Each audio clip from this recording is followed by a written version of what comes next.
Absolutely, upbringing. Upbringing, my personal choice too, because you could be brought up one way and choose to go another way. You understand? My one of my philosophies in life is like this. You're not the tallest in the world, you're not the shortest, you're not the prettiest, you're not the ugliest, you're not the richest, you're not the poorest. Oh, of course, get with it. Do you understand?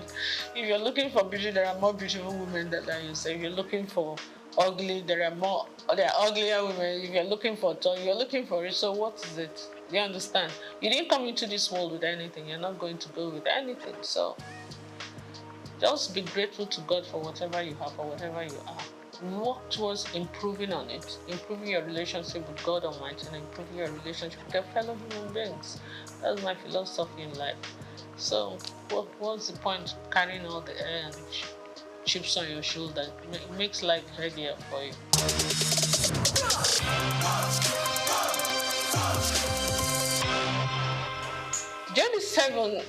Seven is my favorite number. It's a number for perfection, and I was born on the 16th of October. My star sign is Libra. We're always looking for perfect balance in everything. It's just an influence from the horoscopes, I'm told.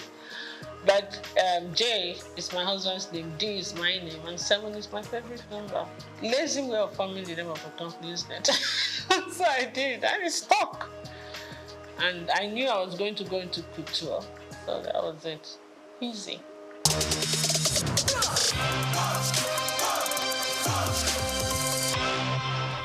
I was a victim of circumstance. I keep saying it. I didn't really come into business to be a fashion designer, to go into fashion, and creativity has always been something that's innate. Okay, even before I started making clothes or doing this, I used to always give designers the styles that I wanted them to make for me. I didn't have tailors, but when I finished my NYSC at Nigerian Television Authority in Victoria Island, I decided I wasn't going to work there. I wanted to work in a more organized setup. You understand? Because of management traineeship, because I never worked all my life. My parents were very protective. I'm the last girl in the family. They were always very protective. So I said I wanted to work and I prayed about it. And I got into Unilever. Then it was called Labor Brothers. And for 5 years, but the intensity of work there became a bit much for me because I was a young mother. I had 2 kids then. Was going on having the 3rd one. So it became a bit time. Sometimes Unilever was one of the biggest. When the international directors come in, we used to be the ones to host them with all the Unilever affiliates. Linkers, the advertising agency used to be all the Nigerian breweries, USC, you understand, AJC, we're all Unilever group. Sometimes I won't get home until 3 a.m. when we are hosting, and with kids in the house, it can be a bit much. So I prayed about it and I decided something has to give. It's either your family, your children you will not give them the attention they need then, and they were growing fast, or your job will suffer, and then you will not be happy, whichever way. So I decided, you know what, let my priority be my family. And I decided to go back. And I put in my resignation. That was not what I'm fine. When I did, my chairman refused to accept my resignation. So I had to use another way to encourage him to accept it. So I left Unilever. I said, okay, I wasn't the type of person that was suited for being a housewife. I wanted to do the kind of business I would do, but still have 100% time for the kids. So when the kids said they're having something in school, I'm there. Okay?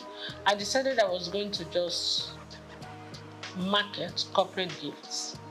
When I was in Unilever, I was the assistant corporate affairs manager in charge of press.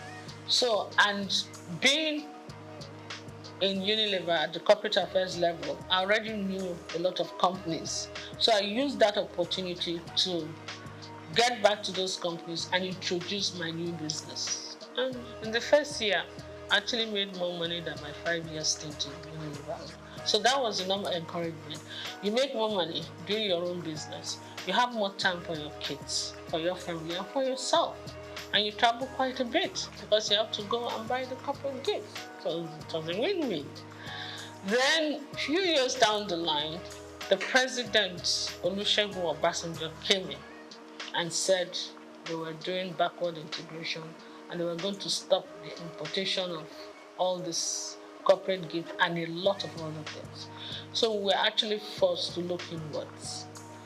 And when we started looking inwards, that's when it hit me that apart from BIC that was being produced by Eleganza, we're not really manufacturing anything in Nigeria apart from textiles and maybe I think Eleganza was doing food flask or something. And which corporate body do you want to give as end of year gift? So what we had to do now, because a lot of my clientele were like Shell, Chevron, I started looking inwards. I said, okay, if I have to do something, I can do beddings, pillowcase trimmings, table covers, table placemat, napkins with fabrics like ashok and adira. I can do jute bags, you know. It came to me. So I had to go and buy one machine and employed one tailor. So sometimes they will call me. I did some samples. So when, even in Abuja, when they were going to have, like I remember the West African Women's Affairs, they had a conference. So they wanted jute bags, and we had about 1,000 or 2,000 jute bags, and that was quite nice. Plus, apart from the end of year activities. So that's it. But you know, after those periods, you have periods of lull, like you're not using the machine and the tailor. You have to be paying tailor for doing it. I'm like, why am I going to these people to make my clothes? Tailor, oh yeah, this is the style I want. I started first by giving some of my clothes, repeat it. You did well. So I started designing. I could sketch very well. I was a science student in school, but I could sketch really well. So I was sketching, would do well. And sometimes when I wear the clothes and I go to supermarket, some women will just call me, hey, I really like this thing you're wearing. Please, where did you make it? I'm like, okay, I'll give you the address. I give them the address. They started coming. Before I could say that, within 1 month, I had over 50 women I had to make clothes for. And the one tailor was no longer enough. I had to employ 2 others.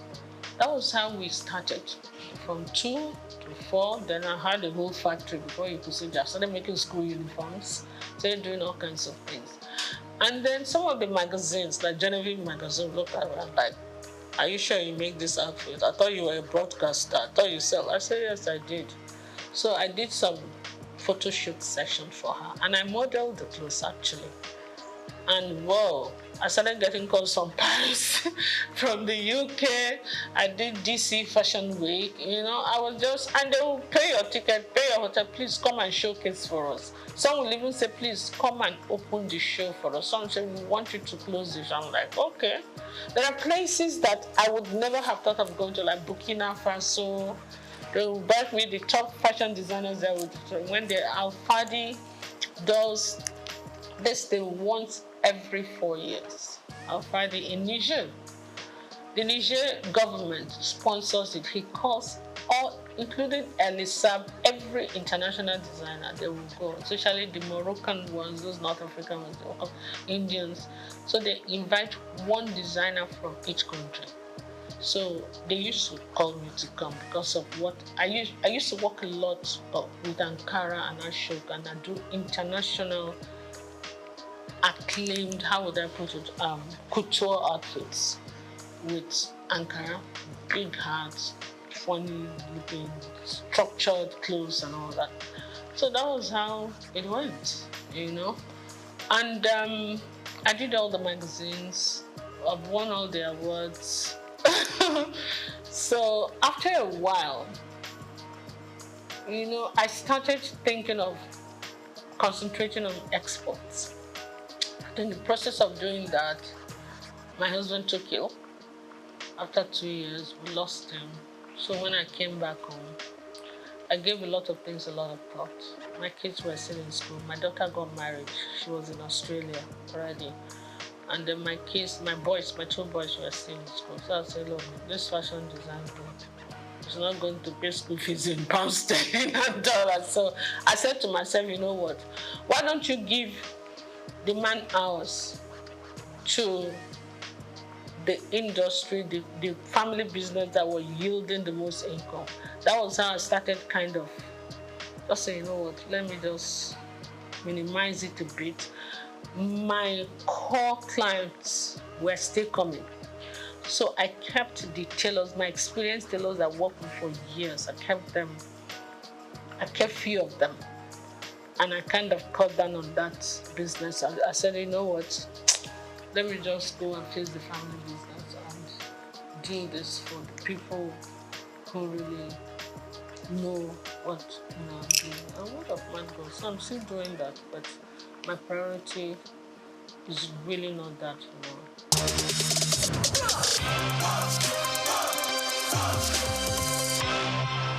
When you look at me the first time you see a fragile woman that don't like to sweat, that is spoiled, that like to be kept. I'm like, what?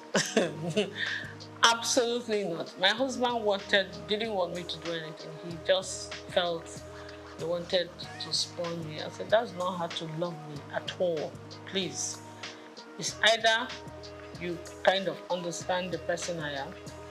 I'm a very creative mind.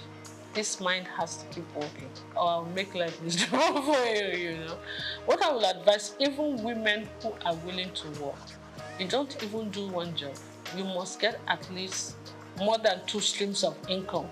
Otherwise, you will not make ends meet. That is the truth of today's world. You understand? Then those ones that want to be kept, no matter how wealthy your husband is, wealth is not static. Some people start today. When they retire, everything goes downhill. Some people mean well. They love you. They want to take care of you. But nature calls. They part ways. Some marry other women. Some leave. Some die. You understand? So anything can happen. I will advise them, everybody, try to be as independent as you can. Financially independent. I think you actually earn more respect when you do that. And then also, when things don't work out too well for the husband, no matter how rich you are, you don't have to put him through too much stress.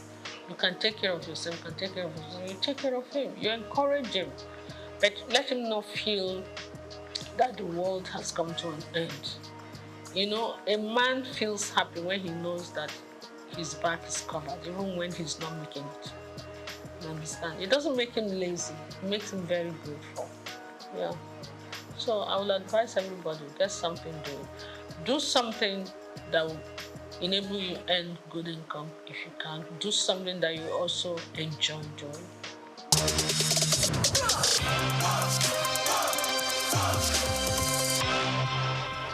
I've always believed in garbage in, garbage out. Yeah?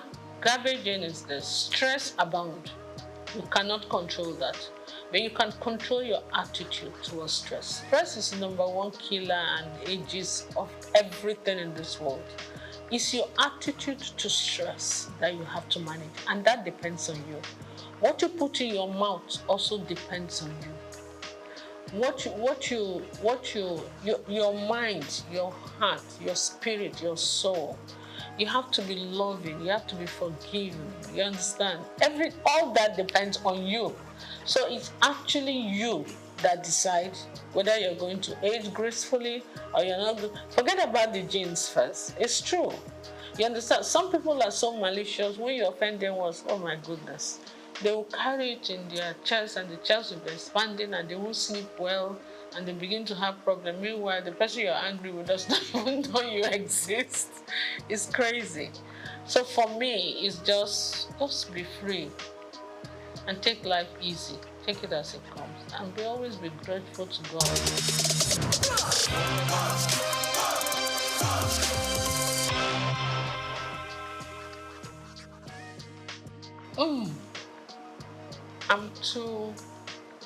I'm too honest and straightforward.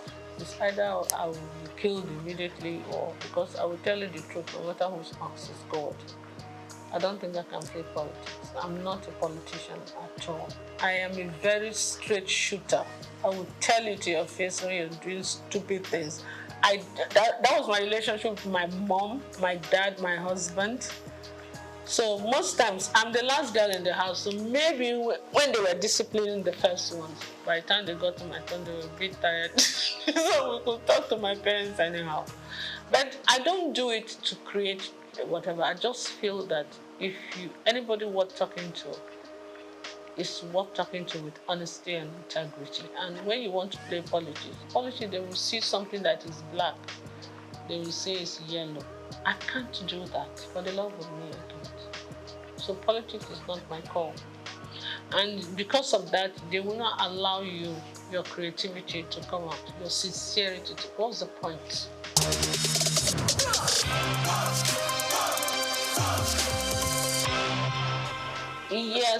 Yes. I'm actually planning some kind of. I met some of my old models that are doing very well. And when you deal with a lot of these girls, some of them have traveled with me to Niger. Sometimes they'll tell you, bring 2 of your models. Some of them, we have very good relationship. We're going to do a reunion one of these days. It will be fun. And they are all calling, when are we going to do this? I say, don't worry, we'll get a reunion done. Because we need to revisit the fashion industry, see how things are going. They're doing well. The new ones are doing well. And I just pray that the environment will not discourage them,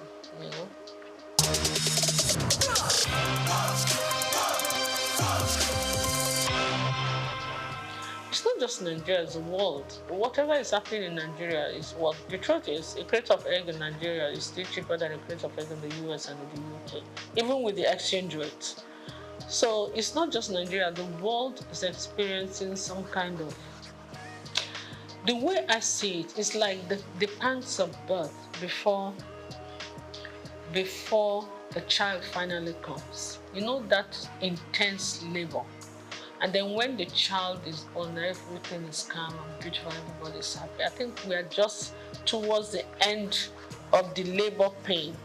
It's going to get better, but we're going to pass through a lot of that before it gets better. And when it finally gets better, we'll all be smiling. But right now, the whole world, not just Nigeria, is crazy. If you look at international, listen to international news, it's actually crazier than here. I just pray.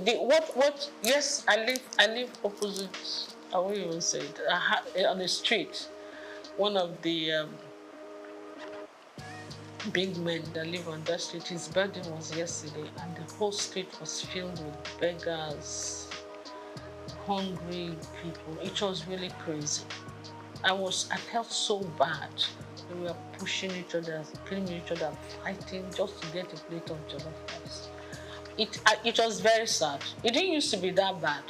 There were a few people who would come hang around, but the whole street, I couldn't move anywhere yesterday because of it. But I hope it gets better soon, so that the best in all of us can come out. Because hunger and poverty can actually bring out the worst in people.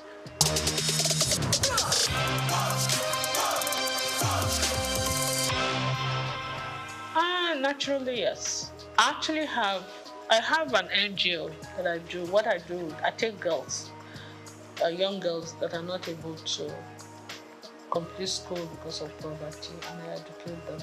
You understand? I try to pay school fees, help people. I believe in education and that. Yeah, because I don't believe in giving you the fish. I believe in teaching you how to fish. I have few of them from my place come stay with me. Some of them are able to stand the discipline. Some of them are not able. So the ones that are able to say they stay, and they do very well. Some of them I train from a distance and they do well. So I've had university graduates, I have the levels, I have all kinds of things. That's what I do.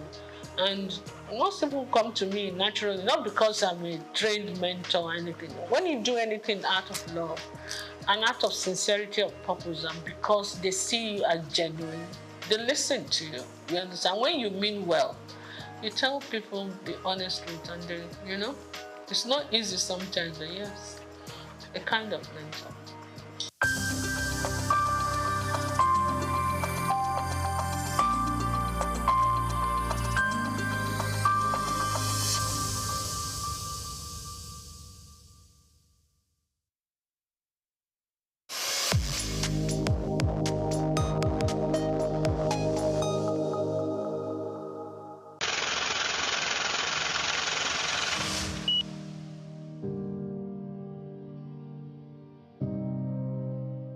Wole Soyinka.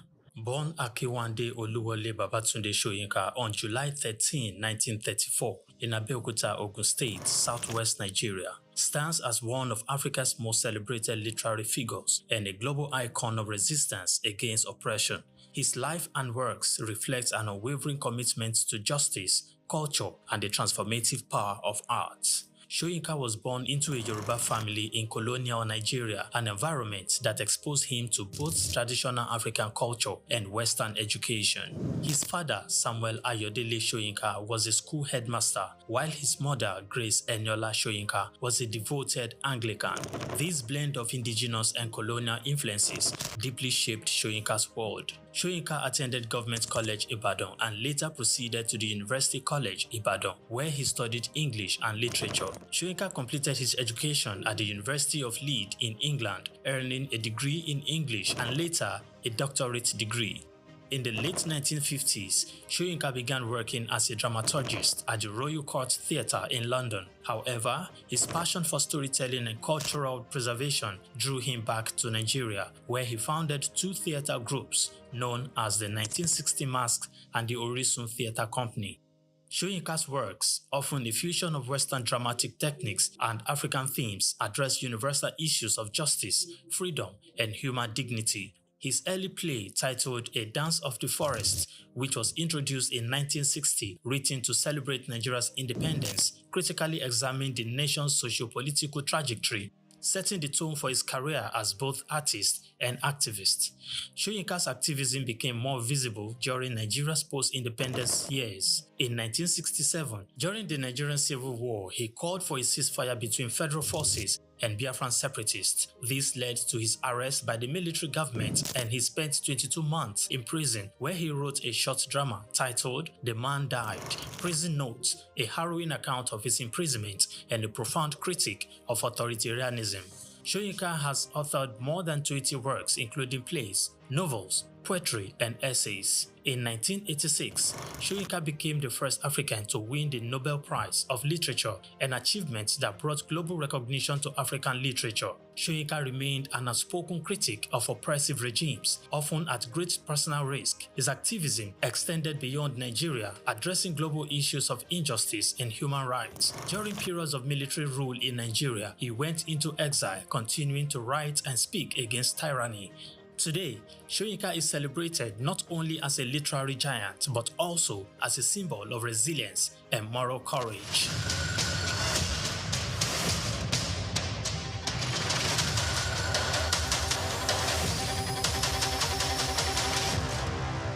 Anthony Onyemaechi Elumelu was born on the 22nd of March 1963 in Jos, North Central Nigeria, to Susanna Dominic Elumelu, originally from Delta State. Tony earned a degree in economics from Ambrose Lee University, where he laid the foundation for his future career, and then furthered his education at the University of Lagos, where he obtained a master's degree in economics. His academic journey also includes attending the Harvard Business School, where he completed the Owner of President Management program, equipping him with advanced business management skills. Tony currently serves as the chairman of Heirs Holdings, Transcorp, and United Bank for Africa, UBA, demonstrating his significant influence in the banking and investment sector. He founded the Tony Elumelu Foundation, which aims to empower African entrepreneurs through comprehensive training, mentorships, and funding opportunities. In addition to his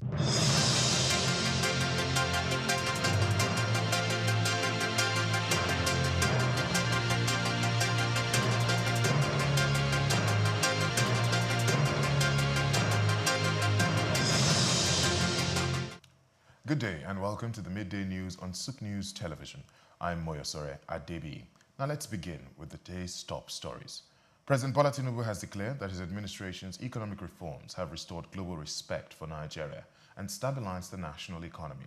He explained that years of financial leakages, corruption, and weak revenue collection had threatened national growth. But bold decisions such as fuel subsidy removal and foreign exchange reforms have attracted international confidence and improved fiscal stability. Speaking during a visit by the son of Ogbomosho land, Oba Gandhi Olaoye, at the State House in Abuja, The president noted that the economy is now more resilient and capable of supporting investments. He highlighted the establishment of the Nigerian Education Loan Fund as a key intervention to prevent students from dropping out of school due to financial hardship, stressing that education remains the strongest tool against poverty. President Tinubu reaffirmed his government's commitment to infrastructure expansion, agriculture, and industrial growth within his first 2 years in office. He assured that requests from the monarch on power, water, healthcare, and agricultural processing in Ogbomosho land would be addressed, while promising to deepen reforms that ensure sustainable national development. The federal government has committed 90 billion naira through the National Education Loan Fund to assist over 400,000 students across tertiary institutions. According to the Minister of Information and National Orientation, Mohammed Idris, he explained that the intervention approved by President Bola Tinubu is designed to ensure no Nigerian child is denied higher education due to financial hardship. Idris stated that the loan scheme covers more than tuition fees, with students also receiving upkeep allowances to ease living expenses. He added that the initiative reflects Tinubu's broader vision of inclusive development, emphasizing that the support cuts across political and religious lines. As of early September, over 449,000 students had already benefited from the program. Data from NELFund show that 788,842 applications have been received, with 86.3 billion naira disbursed so far.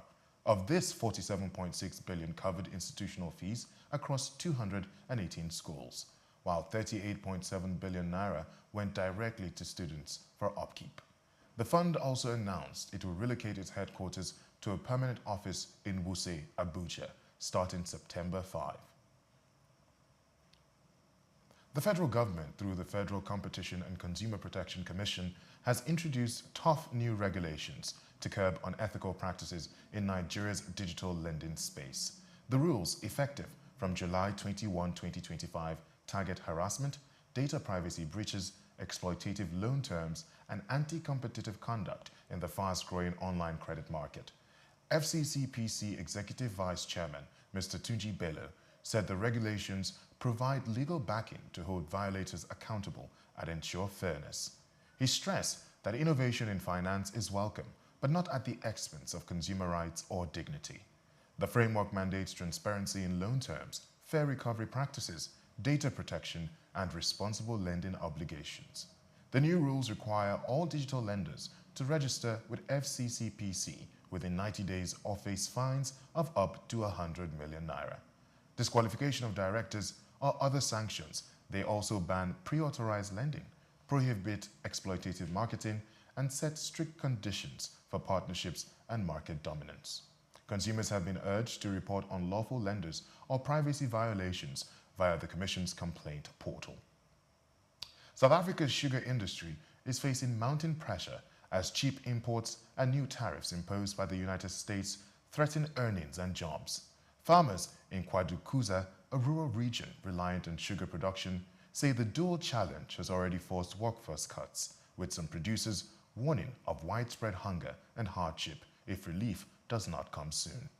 The sector, valued at 25 billion rand and supporting over 300,000 jobs, is being squeezed by low global prices from major producers such as India and Brazil, coupled with tariff-free sugar imports from neighboring Eswatini.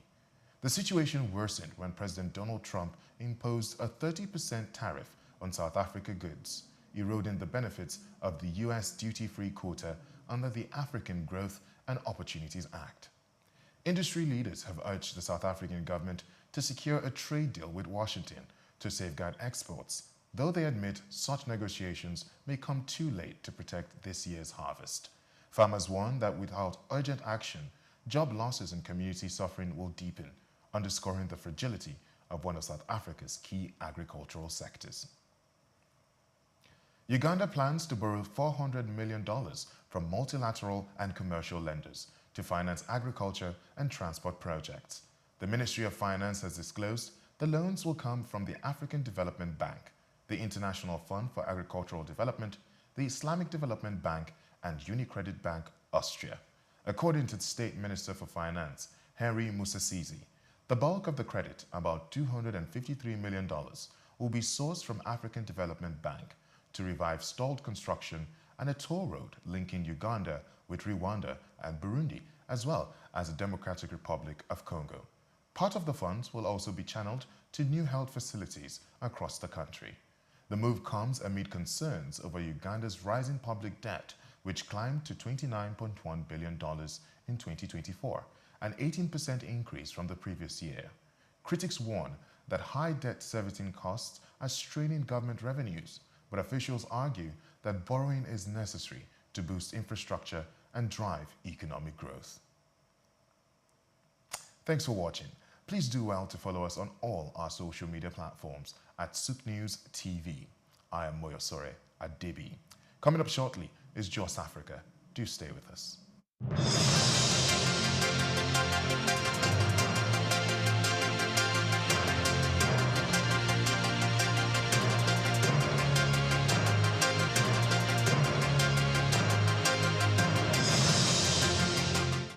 Known as the father of African literature, Chinua Achebe was born on the 16th of November 1930 in Ogidi, now Anambra State, eastern Nigeria. He was born to Isaiah Okafor Achebe, a teacher and an evangelist, and Janet Anenichi Iluegbunam, a vegetable farmer. Achebe has reshaped the global understanding of African identity through the power of storytelling.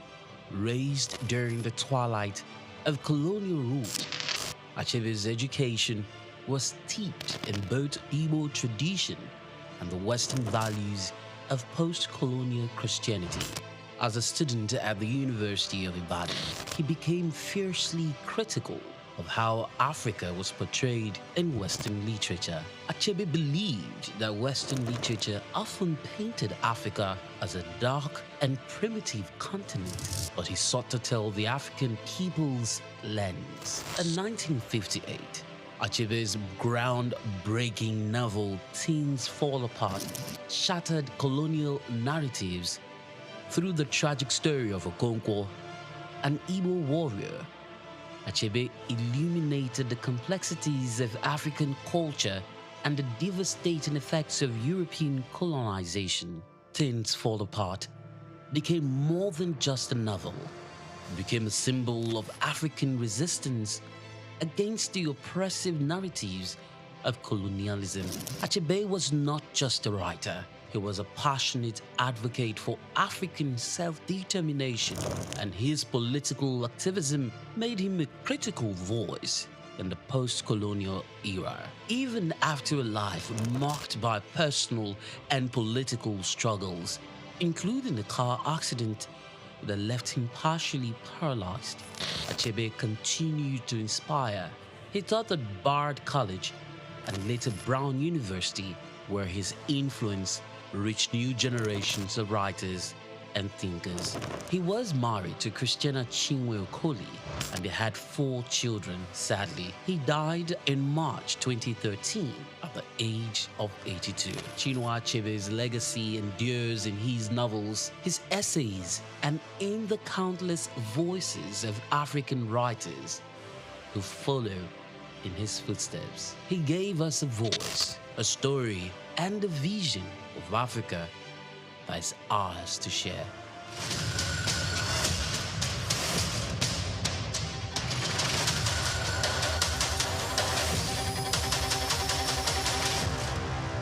Lawyers are concerned about several issues when it comes to artificial intelligence, AI, including data, privacy, compliance, and job displacement.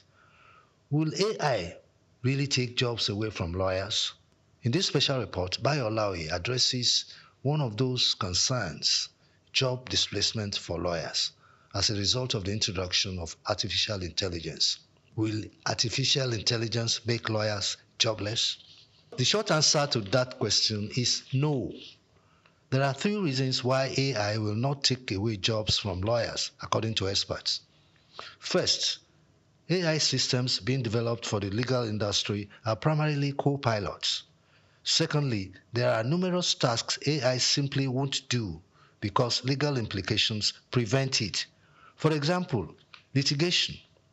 AI cannot make court appearances unless, of course, nations radically change their constitutions to allow robot lawyers to stand in court, which is highly unlikely.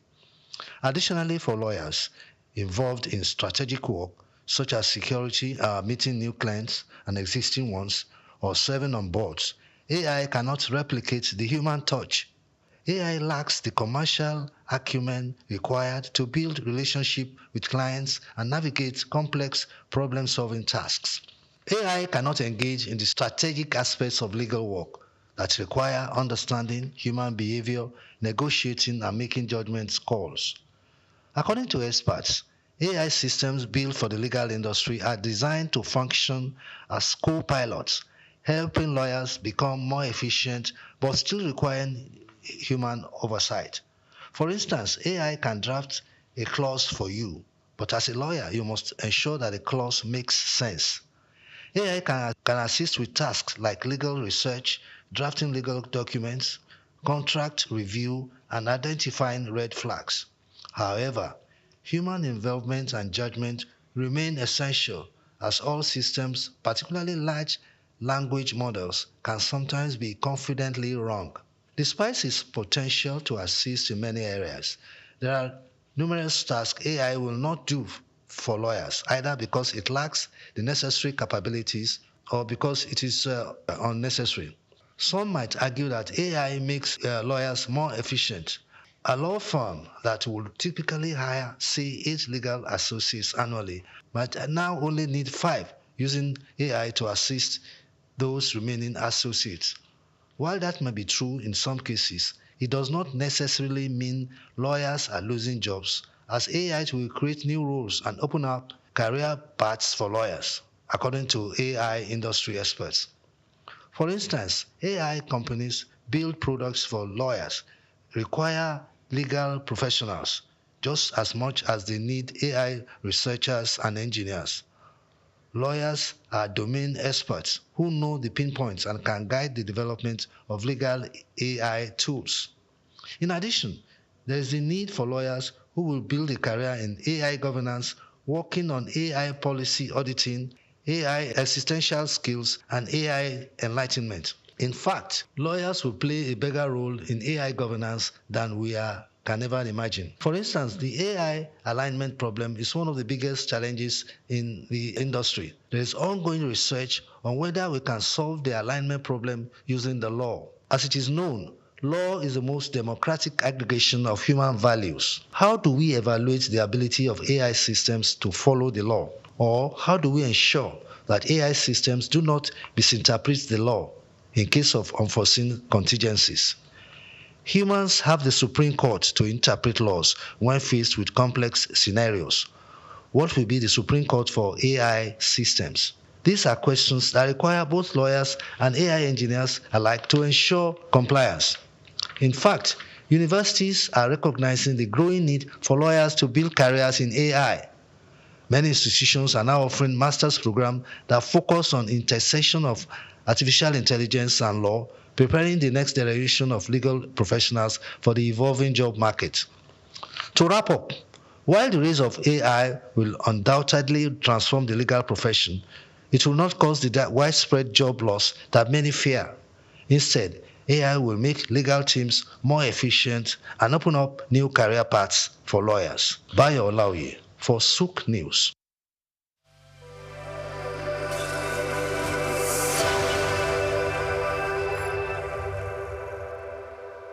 Cashew nuts, ranked among Ivory Coast top cash crops, play a crucial role in the country's economy, generating substantial revenue and supporting livelihoods across the country.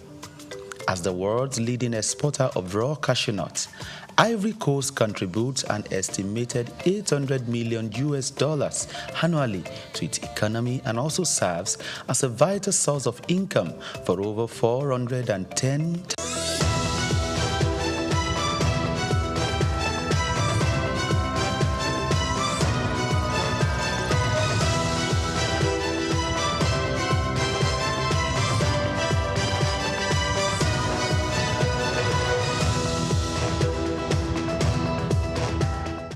very good afternoon to you and welcome to Just Africa. Africa stands at a crossroad where its rapid urbanization, rising population, and growing economic aspirations intersect with the urgent need to protect its environment from climate change impacts to deforestation, pollution, diversification, desertification rather, and waste management. Communities across the continent face environmental challenges that threaten livelihoods and sustainable growth. Yet, within these challenges lies a tremendous opportunity: environmental innovation, not just in part of innovation, but renewable energy, sustainable agriculture, water purification, waste recycling, or eco-friendly technologies are not just about protecting the environment. They are about empowering communities and creating the green jobs, enhancing food and energy security, and ensuring that development does not come at the expense of future generations. This conversation is not only about solving problems. It's about turning Africa's environmental challenges into engines of business opportunities, economy, development, and growth, and the human aspect. And that equally talks about human development, because sustainability means that we must not jeopardize the future whilst we enjoy the present. Welcome once again to Just Africa. Many thanks for joining. I am Oyinpriye Krumale. Hello, maybe. Yeah, that's empowering African communities through environmental innovation and creativity. So we seem to be moving away from it's all about green, climate change. When we talk about sustainable development, now we are turning attention, or I would say not turning attention, the West has, masterminded the process of making everyone in the world to turn attention to green energy. Yeah. Climate change is now the in thing, and we must begin to give attention to sustainable development. Yeah. And when people talk about sustainable development, the basic, simple definition is that, we embark on developmental activities now without subjecting the environment or compromising the environment that will become a danger to, our coming generation, yes, to our children. So if we are talking about sustainable development, we must, take advantage of all the economic and industrial benefits, yes, within our environment, yeah, and make sure that tomorrow children and those who are coming will come and also make use of the environment, yeah, for their own developmental purposes without jeopardizing the future of their children. When you talk about environment, many people think we are talking about the forest far away. Or some it's people inclusive. Think, yes, and some think it is all about some scientists wearing white coats and just being in one place. The environment we're talking about is the everyday life we live in, the water we drink, the waste we dispose, so many things, the air we breathe in, they are all part of the environment. And if we do not take care of these, we are going to suffer, combined with the fact of the kind of things that are going into the air right now. Now, when we talk about innovation, it's not out of the blues. How do we now convert these things into, just as you said, a sustainable growth in Africa? That is it. What do we have at hand in Africa that we can use? It's a beautiful thing that these days we now see young entrepreneurs who convert plastics into selling, is it roofing sheets or something? Okay. Selling towels. We have bags and chairs and all that. I read a story about a man. You know what he does with this plastic? He is a proprietor in a school. Okay. The children don't have to come to school paying cash as school fees. A child is expected to come to school every day with just 5 plastic bottles. That's all. That's how you pay your fees. Because what does he do? You and I know that he converts those plastics into something else. That is business. That is job. That is something else. Now, I love it when I see some young chaps come to where a party is holding. They are not there to come and look for food. They are just after those plastic bottles. They pick up the They water pick bottles, up, the empty water bottles. and put them in a bag. And what do? They sell them. That is it. We're talking about the economic part of it now. So instead of just leaving the place dirty, instead of just leaving the environment unkept, they help to clean that environment. That is one thing that we really need. So you really don't have to pay someone. Now, these guys, they do this. Do you know that you hardly see cartons everywhere in Lagos right now? Okay. The reason is because there are people who pay to have those cartons. When you go to malls, you will see that they have a section where all their cartons that they've unpacked are stored there. Why?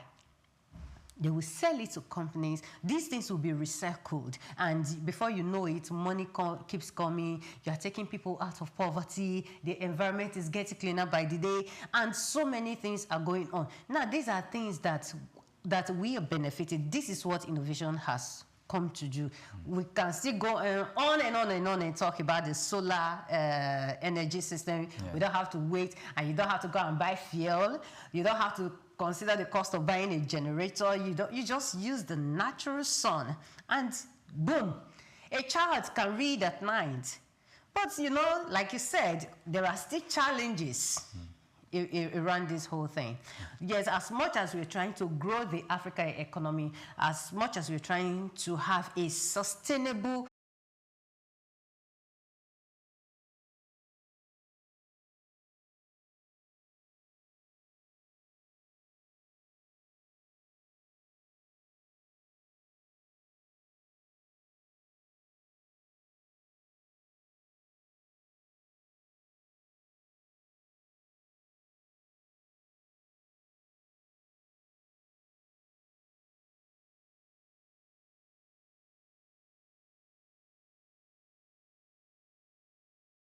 for past 5 to 7 years mainly has to do with environmental sustainability because I've come to realize challenges that people don't have.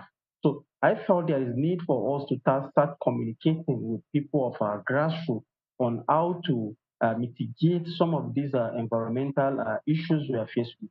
And when we talk about climate crisis, just as you have asked, there are a lot of things that are involved. It could be as a result of human activities that they have been doing that will alter the atmospheric condition and possibly bring some changes, and some will have a short-term effect to the man and the ecosystem entirely, while some of those human activities will have a long-term effect on the entire ecosystems. There are a lot of other activities that men do, but possibly when you ask the question along the process of the interview, I will start itemizing them and respective factors that each of them cause to the environment. Thank you very much. I know we're talking about empowering African communities through environmental innovations. Now, before we go to the innovative part, I need you to paint a picture of the kind of environment that the current reality requires the African to live in, the kind of environment or ideal environment that Africa as a continent should envisage and to also work towards to achieve. Okay, can you please repeat the question? Okay, I'm talking about because of the current realities in the world, the kind of environment that Africa as a continent should create for themselves and to live in. Thank you so much.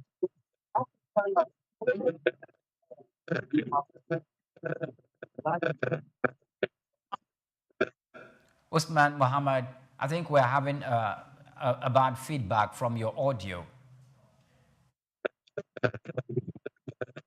Oh, so sorry about that. I think maybe you liaise with our technical team to get that sorted out so we can continue the conversation. Yes, I'm asking the question that what kind of environment should Africa be looking towards? Because I know, and that's why I had to pause on the the sustainable, not just the sustainable, the innovative part of it, because that should come subsequently in our conversation. Yes. But if we're looking at an environment that Africa should envisage to create, what kind of environment are we looking at? Is it the kind of environment that we experience these days when there's a raining season? You cannot drive out because the streets is going to be, the flood is going to take over the environment and during that flood. Okay, Usman Mohammed, can you hear me clearly?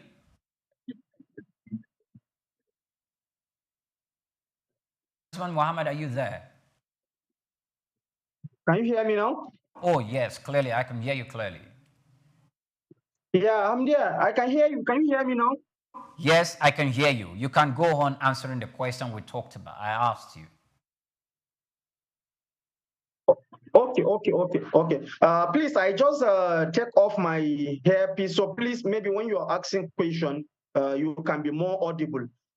In response to the previous question you asked, the kind of environment that we Africans should be looking up to is for us to have an environment where we're going to have a more sustainable and balanced ecosystems. And when we talk about ecosystem, we're talking about the standard living of both the animals, the lower animals, and even the higher animals, and even both the abiotic components of the ecosystem.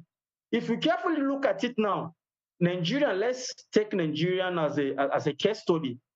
The high rates of deforestation that has been ongoing for the past 3 to 5 years, it's really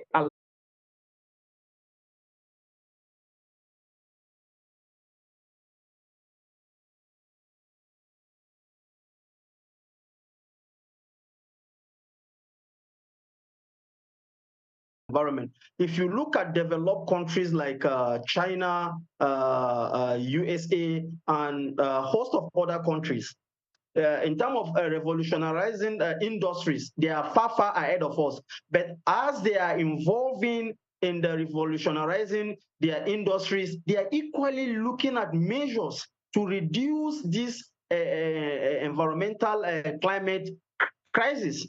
If you look at it now, on the aspect of one of the ways in which we might equally have global warming or climate crisis is emission of carbon monoxide to the atmosphere.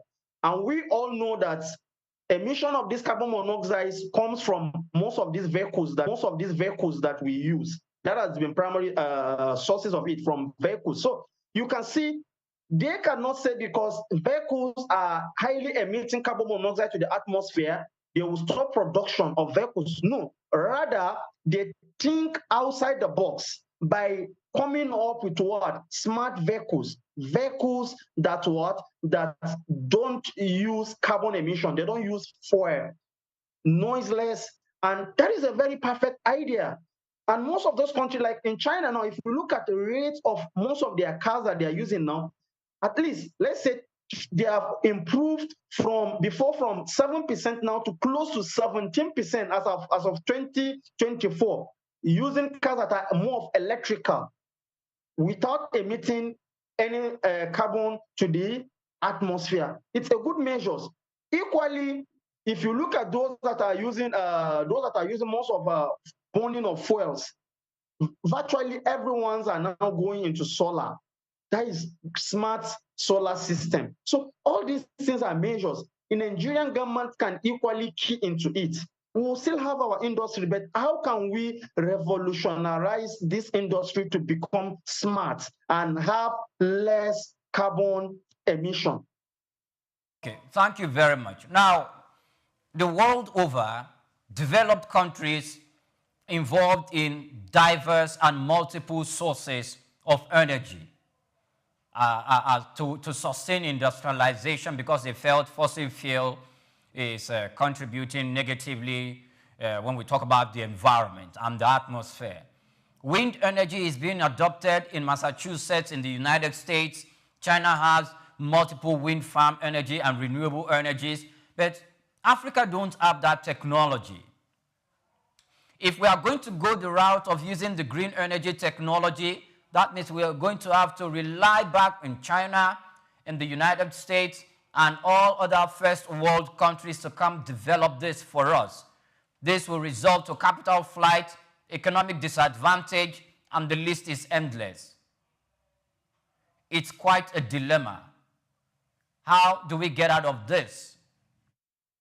Yes, we might not have advanced in terms of technology to meet up with a country like US, China, coming up with these equipment to curtail climate changes. But we can equally partner with them. That is why almost all African countries are members of the United Nations. And anything, the United Nations has a set goals. That is the SDG, Sustainable Development Goals. And one of the Sustainable Development Goals, at least 70 to 80% of them has to do with environmental, curtailing environmental crisis. So any of these African countries that are really willing to curtail these measures, they know the government of that country knows what to do, and appropriate channel to see how they can be able to partner with some of these countries and for them to be able to help them in mitigating this crisis. Like of recent, I heard of this country, Burkina Faso, of recently, they have been having a series of issues in their water systems have been flooded with impurities, a lot of garbages.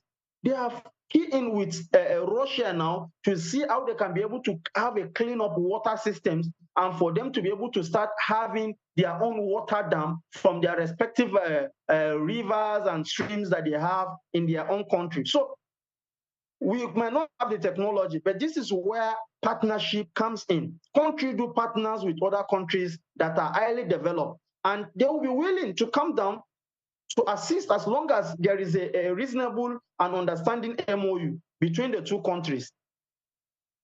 All right, thank you so much, Usman Mohammed.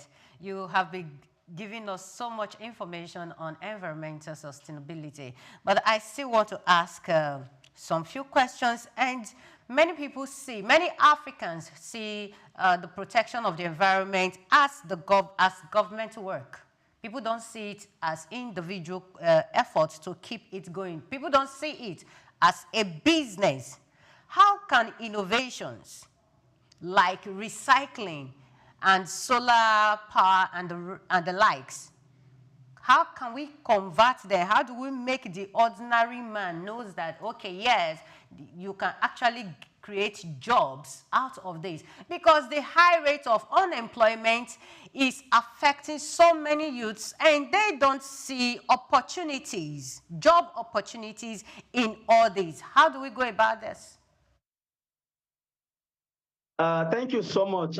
This is one of the key problems faced by African countries, which is high rate of unemployment. There are a lot of employment opportunity in this environmental advocacy. And one of it is recycling, just as you have mentioned. Because if you carefully look at it, most of our industries that produce things that we use in Africans, they are not producing things that are easily degradable. That is, items that can easily decompose. They are not producing them. So, and when you make a production on things that are not degradable, you end up polluting the environment more. So, if you have these items that cannot easily degradable, it's now left for us to start coming up with idea for recycling. One of the common things is nylon. This common nylon people use. Virtually everyone uses nylons on everyday basis. So when they use nylon, they will just throw it away, and it's not something that easily decomposes. So we have factories now that recycle them. So if you can get them in a larger quantity, they will measure it using a weighing scale. Once they see that it has reached a certain level, you can resell to them. We have those factories, even in Lagos, we have them in Kano, that majorly what they deal with is to buy nylon leathers that are no longer being useful. Aside that, we have even plastic bottles. A lot of people, buy plastic bottles in larger quantity and recycle them, refine them into another beautiful item that are later being reused. So it's not necessary that the youth has to be involved in picking them. No, you can come up. There are chains in this business.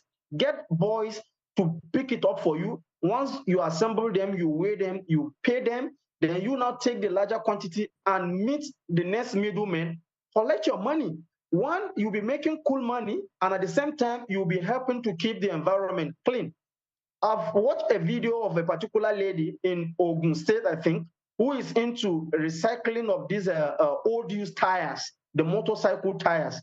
He recycled them into shoes, sandals, bags, and a lot of other things. So these are ways in which youth can come in and take advantage of these modern recycling processes and being taken off the streets. Okay. Thank you. So I want, before Priya takes you on the next question, I just want to quickly ask.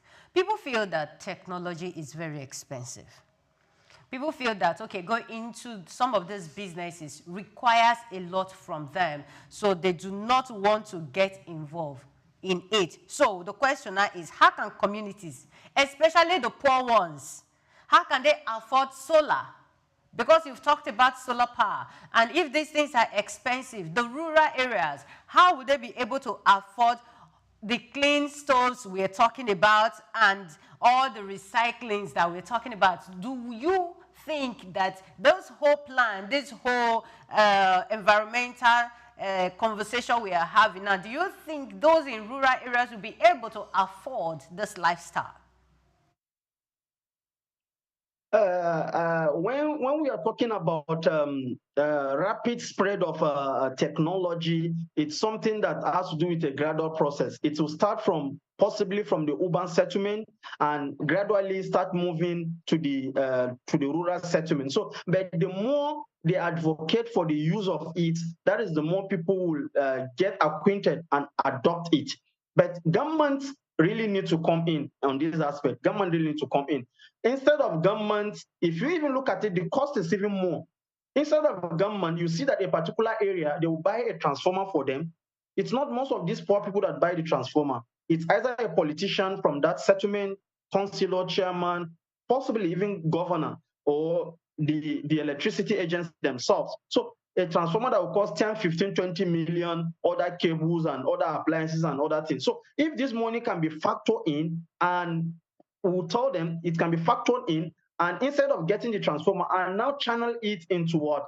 Into a solar energy system. I think it will be more better. We're not saying individuals should start buying it themselves. All we're saying, they should have this ability of accepting it. Because even if they don't have this zeal of accepting something, no matter policy that government will bring, it will surely not work, because the policy is meant for people, not animals. So if people don't have the zeal to accept some of this policy of mitigating environmental crisis, it will surely not work. That is why, as we are calling on the government, we're equally advocating to the poor masses that this is the better way. This is the better way. I could recall years before now, if you tell someone, even in the urban area, that cooking is more easier with a gas than firewood or charcoal, they will argue it. Some have this ideological belief that when you use a gas, it's easily inflammable, it will burn the whole house, it will do this, do that. So even those that have intention to do that, but because of this myopic understanding of the whole thing, they tend not to buy the idea. But as the advocacy keeps going on, you can see that we have a more reasonable number of people in the urban settlement now that are using this gas, and we have lesser challenges coming from the use of gas. So gradually, if we can intensify this advocacy, it will also extend to the people of rural areas. Curtailing environmental challenges is not only limited to aspect of solar alone. There are a lot of other things they can do. We can tell them, instead of them using the cut down firewood, using charcoal, why not? It's more sustainable if it could be through the gas. All right. Thank you so much. Now, we still have a few questions to ask you. Usman Mohammed Chiroma. But let's take a breather here. Let's go on a break. When we return, we'll look at this from the perspective of investment, the availability of investors, the potential that the market holds, and if we can really put the nail on the head when it comes to business economy and development of this sector. It's Just Africa. We are reaching you live from our studios. Go on a break. When we return, the conversation continues. Do stay with us.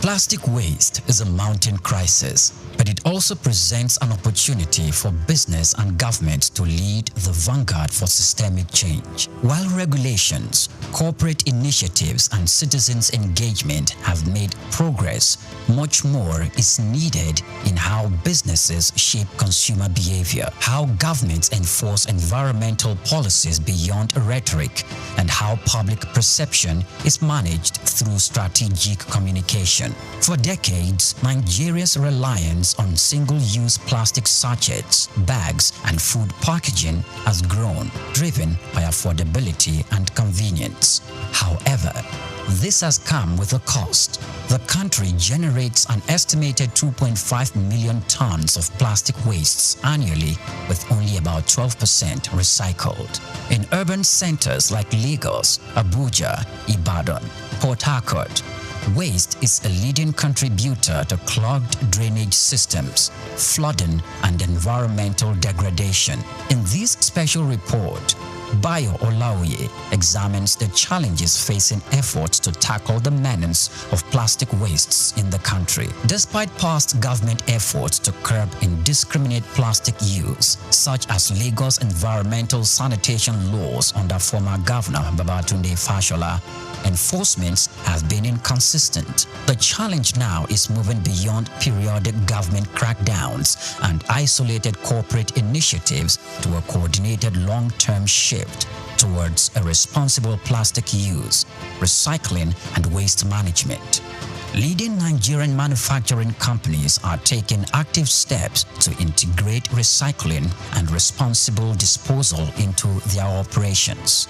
Key initiatives include investing in recycling hubs, with Coca-Cola of Nigeria, Nestle, and Guinness setting up plastic recovery and recycling hubs, creating an ecosystem where post-consumer waste is collected, processed, and refused. Retailers and distributors are being encouraged and in some cases incentivized to set up collection points where consumers can return used packaging for responsible disposal. There is also brand-driven consumer education.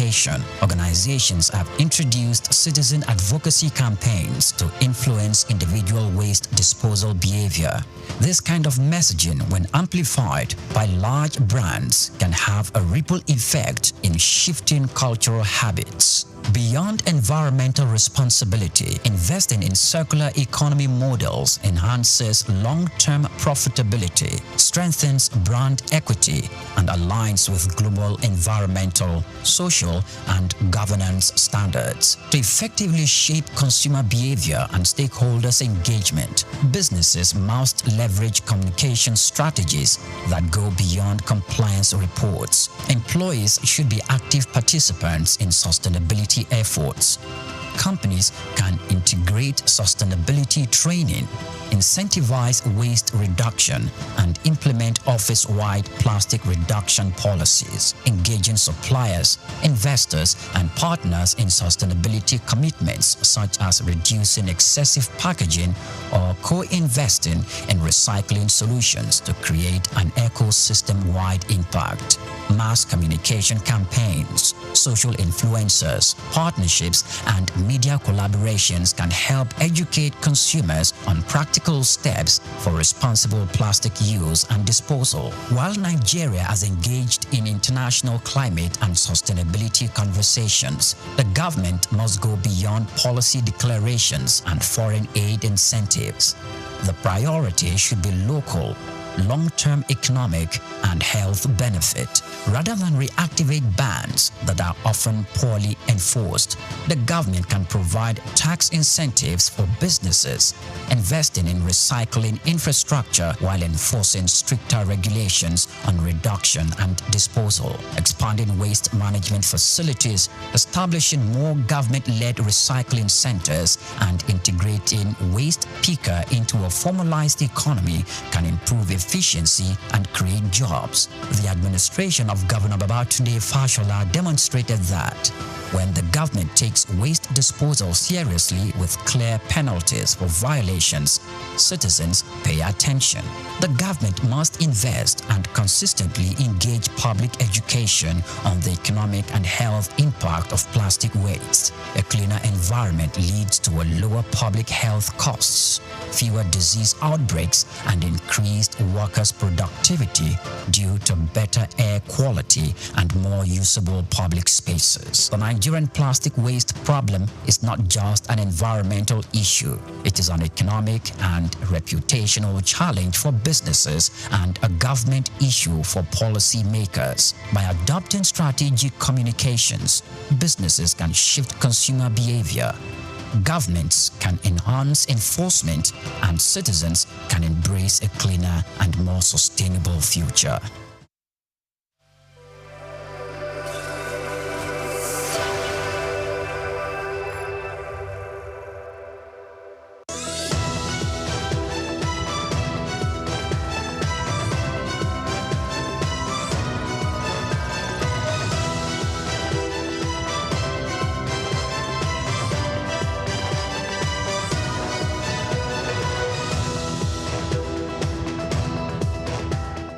Welcome back. Many thanks for joining us on the program. We've been talking about sustainable environment and the innovation required for it to be some form of strength within the continent of Africa in terms of business, economy, and development. And we've been having this conversation with Usman Mohammed Chiroma. He is the founder and chief executive officer of the Service to Humanity Foundation. Welcome once again to the program, Mohammed Chiroma. Sorry, I didn't get. Okay. I'm just trying to welcome you back to the program. Okay, please, if you can be more audible. Thank you so much. Thank you so much. Now, let's talk about investment. It looks like from the documentary that we just watched, it's only the big brands whose name was, literally mentioned in the documentary, talking about the federal government, a very big organization involved in breweries, and another big organization that is involved in production of soft drinks. But when we talk about investors, it is capital intensive, and we do not have small investors because we believe that small investors are the ones that play bigger role at the ebb of society. How do we overcome this challenge? Thank you so much. Honestly, there is a high market growth for recycling globally. According to an estimate, by 2030, the recycling market growth is expected to surpass $1 trillion by 2030. That's to show that there is high demand of recycling items globally. So just as you have said, there are high brands that are key into investment of these recycling industries. But there are also opportunities for low-income earners, or let me say, those that are middle class, to also get involved. But the only challenge we are having now is the level of awareness and possibly the numbers we are getting of those moving at lower level in terms of these recycling businesses in Africa and particularly Nigerian is very, very low. Not necessarily bring the opportunity is mainly for big brands alone. No, we have other opportunities for them. If the plastic, that is, as I've said before, it's not most of these big brands that are involved in this plastic recycling. They are not the one going directly to pick them up from the environment. No, there are chains of recycling processes involved in this. There are people that picked it from where the point in which they are being put. Another set of people buy from them. There are even another people that repackage it into a more transportable item. We also have transporters that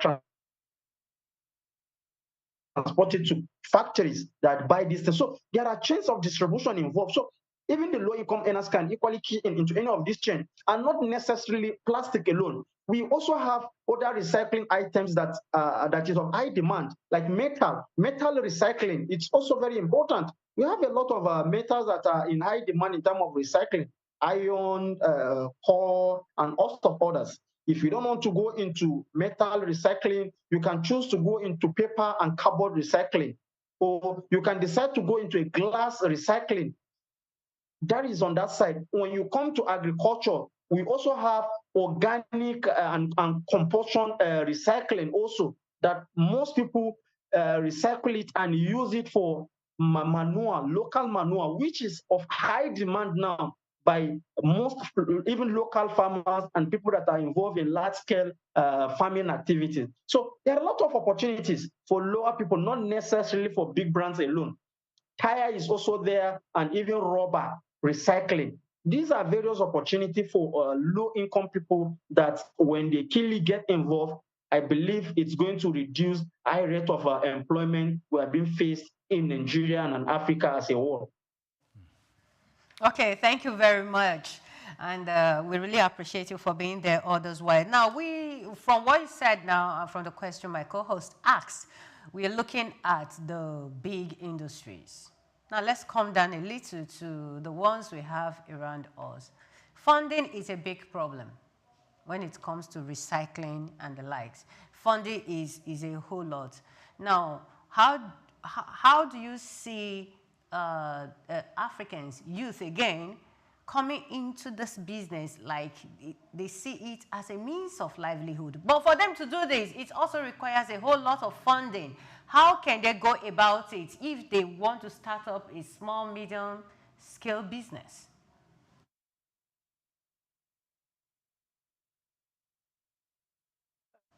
Yes, funding is actually not much of a problem, as you have said. Just that those that want to really key into the recycling process, possibly they don't know where to go to get the funds.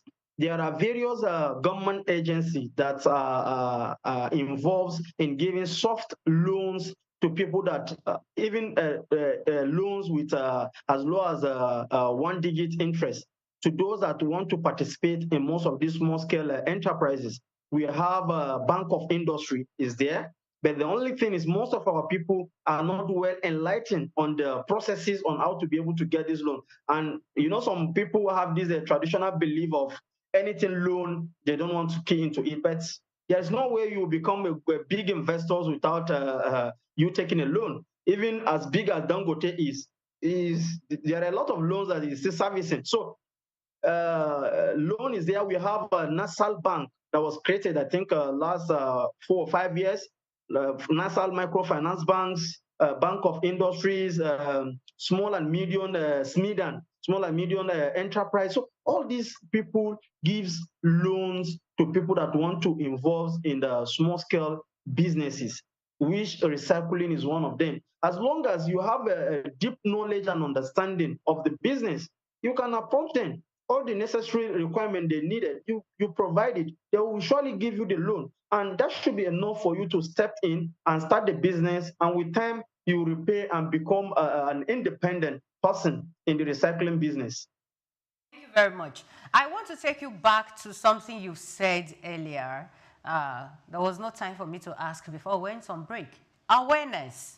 Now, most times when we talk about awareness, we just talk about the government. Government should do this, government should create policies, government should do that. Now, you as a CEO that renders services to humanity, do you employ the the assistants, did you meet traditional rulers, traditional leaders in carrying out these services, in creating this awareness, or you just feel they are not important? Yes, in fact, this is one of the major reasons that made me to come up with this organization, because I come to realize that dangers of environmental crisis is not something that we should joke with. And the developed countries and even African countries, they are trying to communicate with people on how to reduce this. But I came to realize that they are not speaking to them in the language they will understand.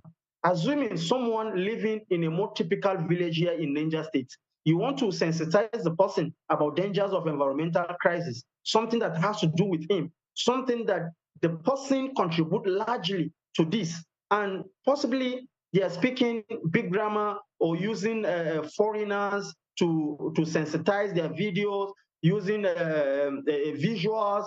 It will be difficult for them to comprehend. So that's why I thought, okay, let me come up with this. Communicate with our own people with language they will understand. Let's engage them. Already they have established agency that their core mandate is to do this sensitization, but they don't know how to go about it. So we approach them with a proposal. Okay, this is what you should do. Get someone to speak to these people in social dialect. Let's involve traditional rulers because they are more closer to them. Let's engage religious leaders because people respect people, those that speak to them from their own faith. We get pastors, we get imams who meet them, who tell them dangers of these things. Okay, this is what we want you to tell your people because this is the danger. This is what it has resulted in social country. The flooding that happened in social countries as a result of this environmental crisis, the bush burning that has happened in America, it's as a result of this global crisis. A lot of reasons to them that will make them understand. So they will now meet them, communicate with them, and before you know, they will start desisting from some of these acts that they have been involved in before. So that is the essence of why I came up with this organization. Let's start communicating with people. And we need more people to start coming up with this kind of advocacy organization in other parts of the country, like in West and South, people that will speak to people in Igbo, that will speak. Let us start talking. But most people assume it's not something that has to do with me personally. It's a global thing. It's a national thing. So there shouldn't be needs. But when we all have collapse of the environment, every other activities has to be stopped. So this is why everyone needs to get involved. It's a sensitive thing that people doesn't tend to pay key attention to. Mohammed Chiroma, we have lots of questions to ask you, but we are out of time, and we really appreciate if you can come back again in the program. Our producer will have to reach back to you because I think we're having a productive conversation, and I think the government equally need to hear this so we can make great impact beyond here. Thank you so much. There's no problem. Now, Mohammed Chiroma is a founder and chief executive officer of the Service to Humanity Foundation, dedicated to improving the lives of people through humanitarian services, environmental sustainability, and community empowerment. A passionate advocate for sustainable development, Chiroma has worked extensively on projects that address environmental challenges while creating opportunities for social and economic growth. His leadership at the SHF focuses on practical solutions in renewable energy, waste management, and community-driven environmental development and initiatives. Thank you so much for your time with us, Mohammed Chiroma. It's been a great delight having this conversation with you. It's my pleasure joining you people. Thank you. So I really had a good time having that conversation, and I just want to continue having that conversation with him, but for time. Now, in part 2 of our conversation, Africa is experiencing a demographic revolution. More than 80% of its population is under the age of 25, making it the youngest continent in the world. This youth bulge, if empowered, could become Africa's greatest asset. At the same time, technology and artificial intelligence are reshaping the global economy. Now, disrupting industries and creating new frontiers of opportunity for Africa's young entrepreneurs. These forces present an unprecedented chance to leapfrog traditional barriers to development and build businesses that can compete on a global scale. Now, the future of African entrepreneurs will not be built on raw resources alone, but on digital tools, AI-driven solutions, and the creativity of the young Africans. Now, from fintech and e-commerce to agri-tech, health tech, and edu-tech, young innovators across Africa are already using technology, AI, to solve present social challenges while creating wealth and jobs. Now, this is not just about startups. It's about redefining Africa's place in the global economy. We'll go on a break. When we return, part 2 of our conversation in Just Africa commence. Do stay with us.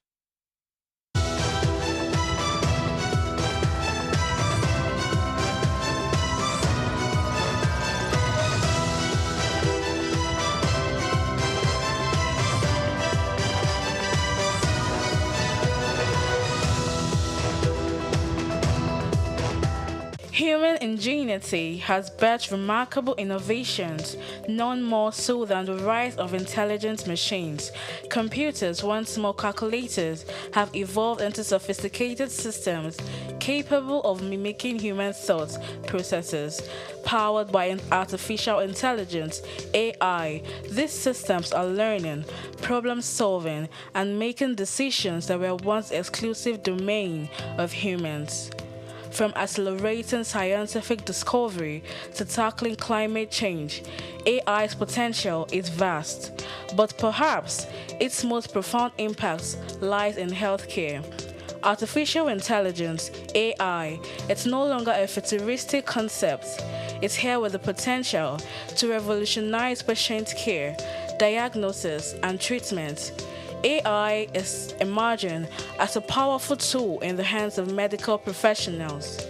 From detecting diseases early to optimizing treatment plans, AI is demonstrating remarkable capabilities.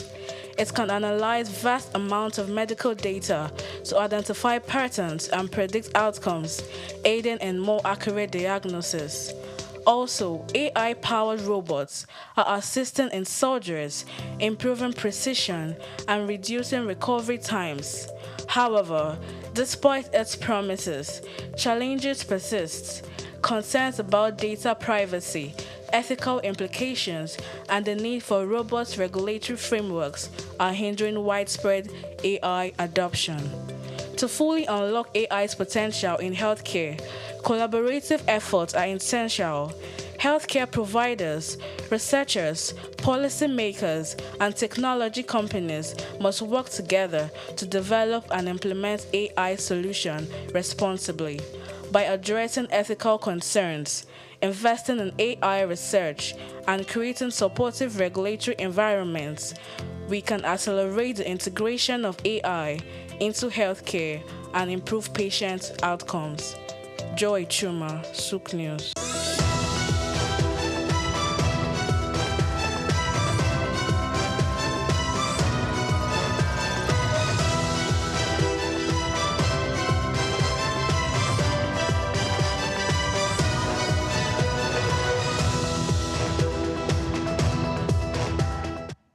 Welcome back to part 2 of Just Africa. Now, what we'll be talking about is empowering Africa's next generation of entrepreneurs with tech and AI.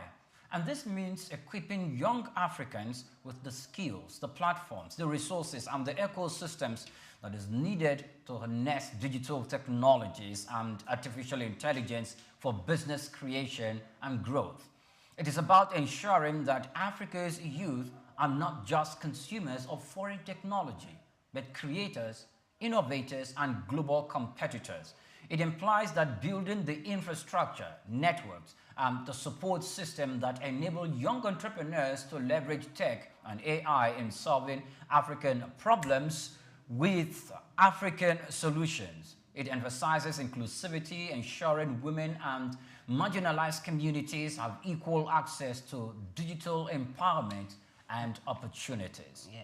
That is what we will be talking about. Now, when we talk about this, one of the allegation or accusations that is leveled against the continent of Africa is that they are only consumers.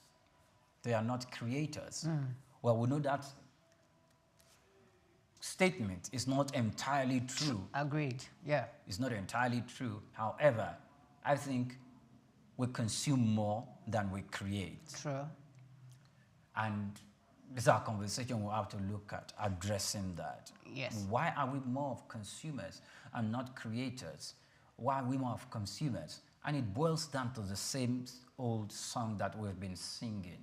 It's about industrialization, having the infrastructure in place for even the few that we have amongst the continent of Africa who have the know-how and the technology who have the know-how of the technology to create and to produce. We need to do that, and we need to be 100% involved in such enterprise and to be able to train other Africans, to be able to train other people who will carry on that legacy of creativity and innovation, spread it across society. They also need to be enabled and empowered, either by government, civil society organizations, enabled in terms of financing, enabled in terms of infrastructure, enabled in terms of training, and enabled in terms of provision of not only fund, but also the tools to work with. True. Yeah, when you talk about Africans being more of consumers than producers, it's not just in the aspect of technology. It's almost in everything.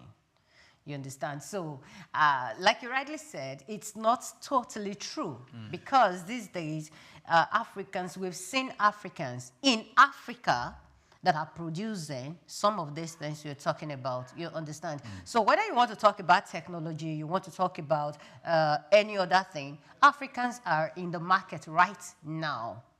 The truth is, we may not have the environment yet, but you know, some of them have traveled across border to go acquire these skills, to go learn these things, and some of them have decided to come back home to practice, to put these things out there. You understand? So the thing is, we are not just consumers. We can actually do more. Yes, we know. We can actually empower ourselves. We can actually use AI to boost our businesses and work smarter. Yes, we are not there yet, but we are getting there, and we will definitely get there. We're getting there, and we'll definitely get there. Yes. Well, let's move on.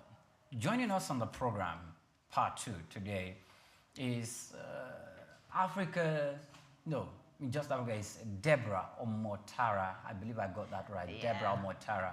She is the community manager and coordinator at No Code Africa, an organization dedicated to democratization or democratizing technology by equipping Africans with no code and low code tools to build digital solutions.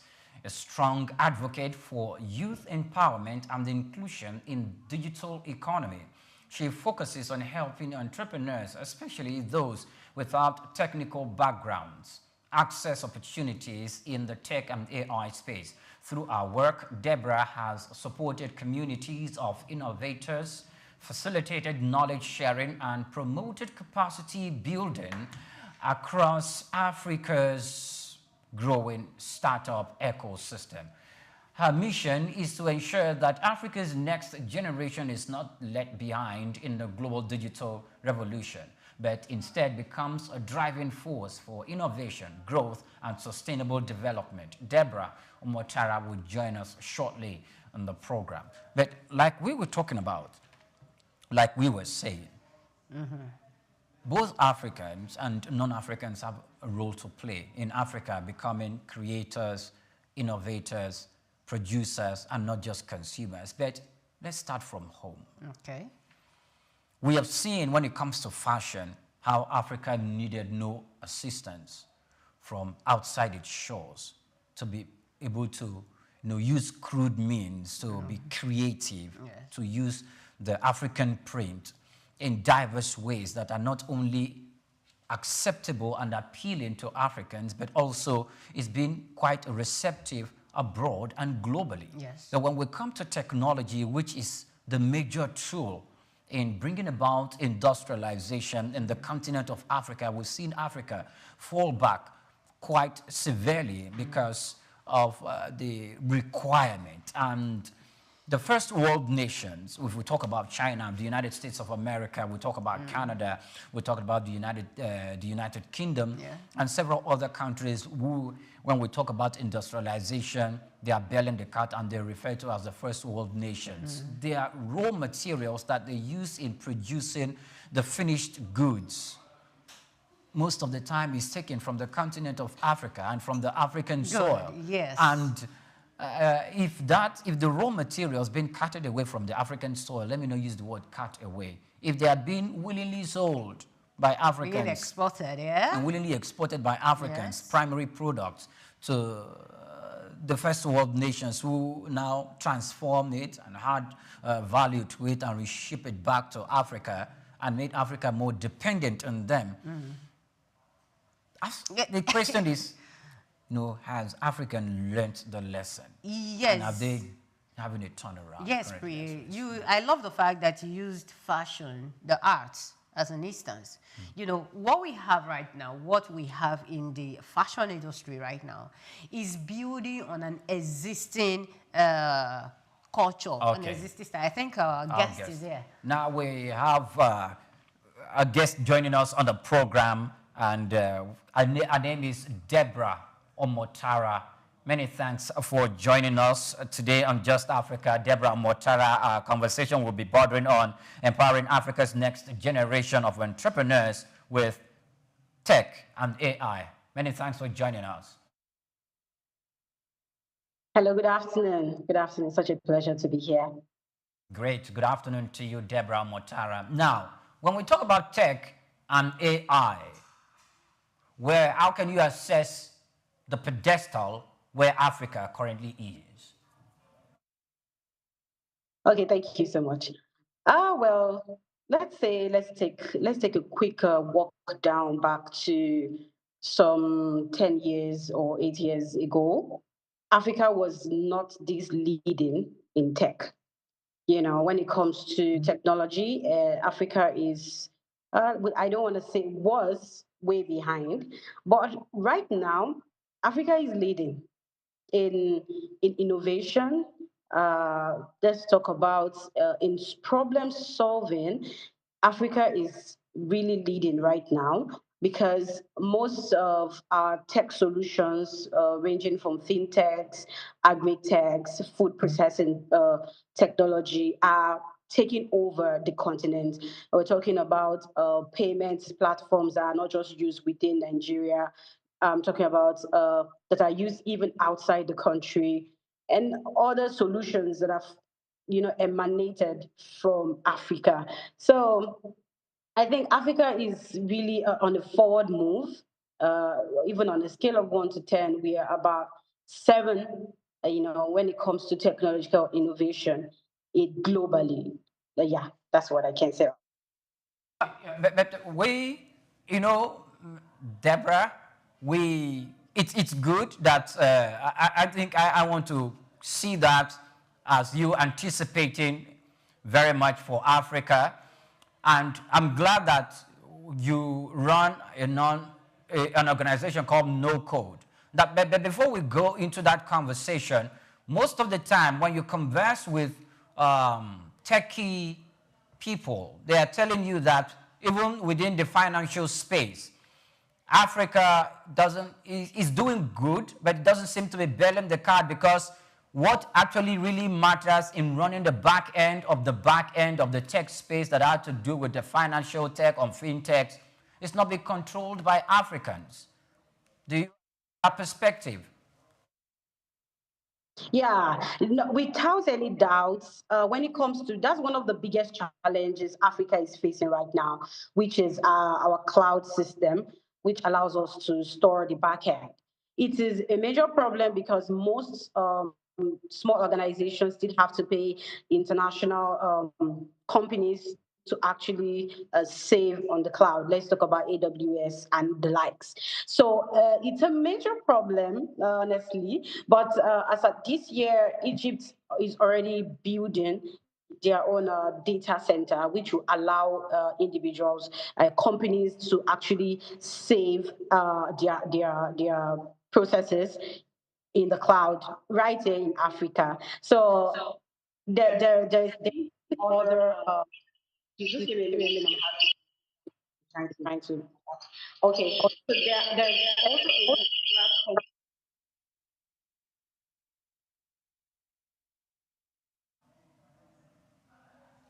Okay. All right. I think we're having some form of disruptive sound there, and it will be fixed shortly so we can continue our conversation. I like the fact you made reference to Egypt that's currently building and upgrading its infrastructure when it comes to the cloud, tech, and AI, how it needs to work and work properly.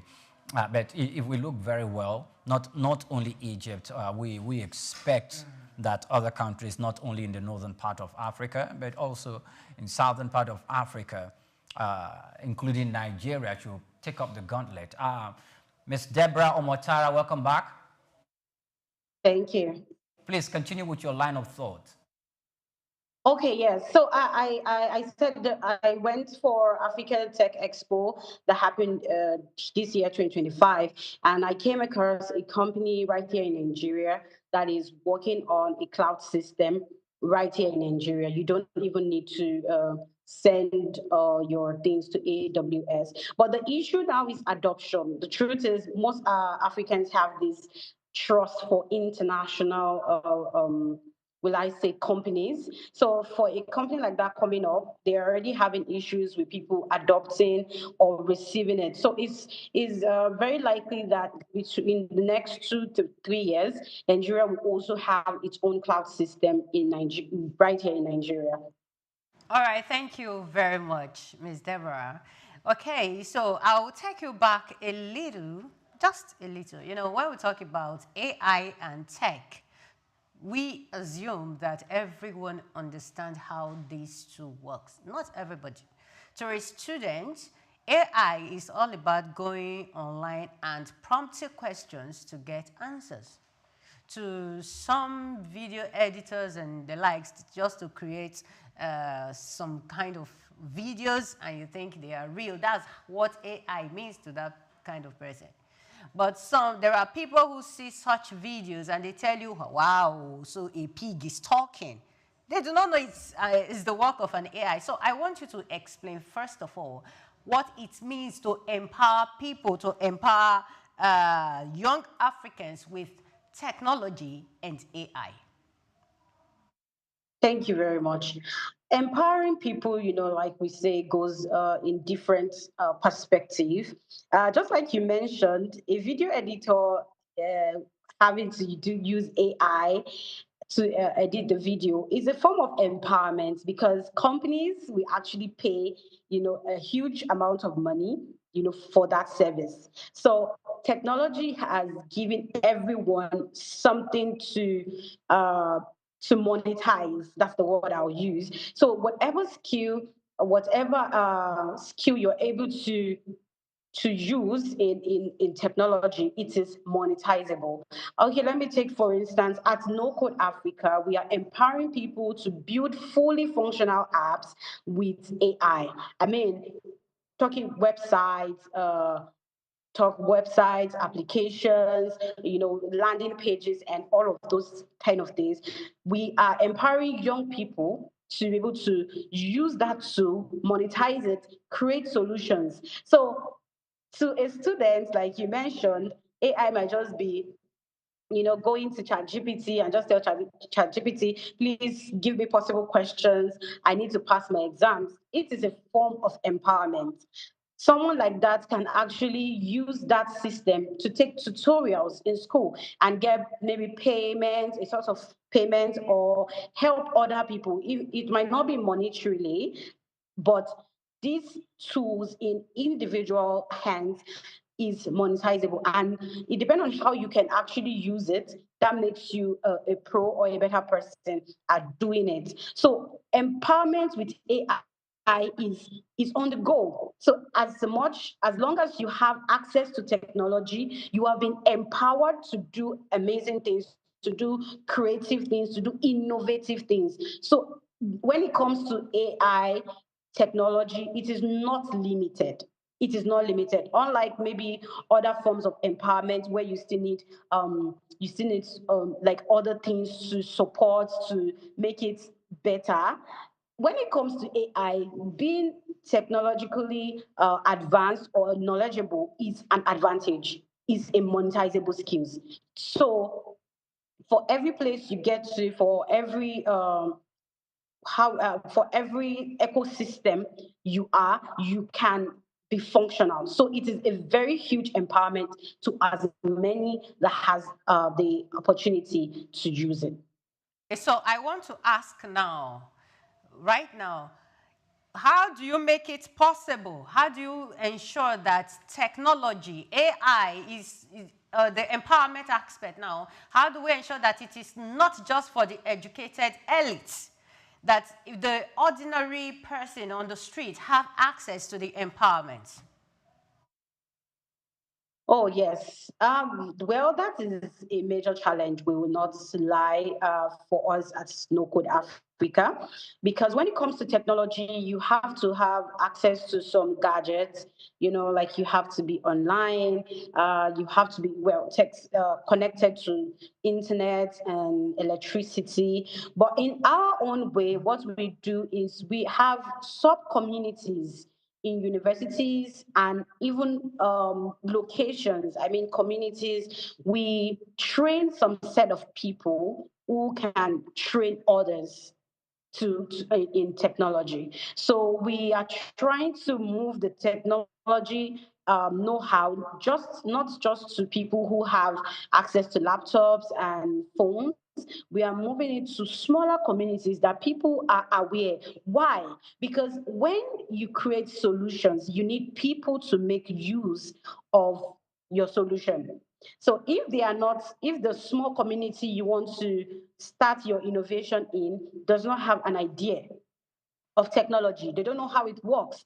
So it will be a major barrier for your business or for your innovation to thrive. So at No Code Africa, we ensure that apart from the people we train in our communities through our YouTube channels and other means, we have some set of people who are trained to train the underserved communities. So they learn via physical knowledge. They sensitize them about what technology is. So when they have access, to maybe a gadget, they know what to do, they know where to get information, they know how to develop themselves. So we believe at No Code Africa that we are trying to make our trainings as easy to get to the right people as possible. So much that we don't even charge for our tutorials or the people that go there to train people, because we believe that when the society is empowered with technology, when they know the power of technology, when there is a new innovation, it's easier for people to adopt. Other countries where technology is very vast, let's talk about China and Japan, they don't have an issue of adoption like we have here in Africa, because people are already aware of what technology can do. So just in line with what you mentioned in the question, we try to sensitize the local environment so that they are rooted in technology, not just that they don't have any idea about it. So that's what we do, and of course we have other persons too that are doing the same thing. Thank you very much, Deborah Omotara. Now, it's quite a laudable thing that the No Code, No Code is doing, the organization where you run. And if we are talking about technology, we are talking about empowering Africa's next generation of entrepreneurs with tech and AI.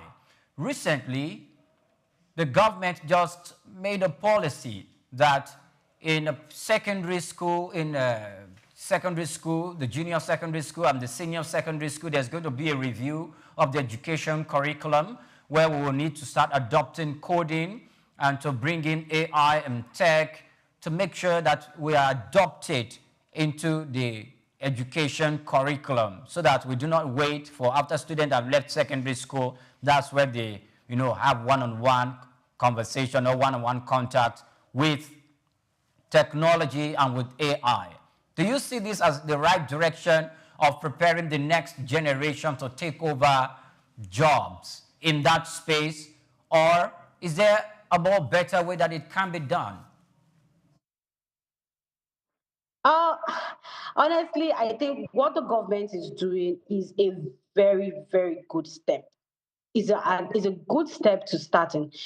At No Code Africa, we have people as young as 18 years, 16 and 17 years learning no code, how technology works. So if they are introducing this into the new curriculum, it is a stronger build up. Like they're laying a good foundation for the younger generations where they do not need to wait till they get to university to know how to create solutions for their community.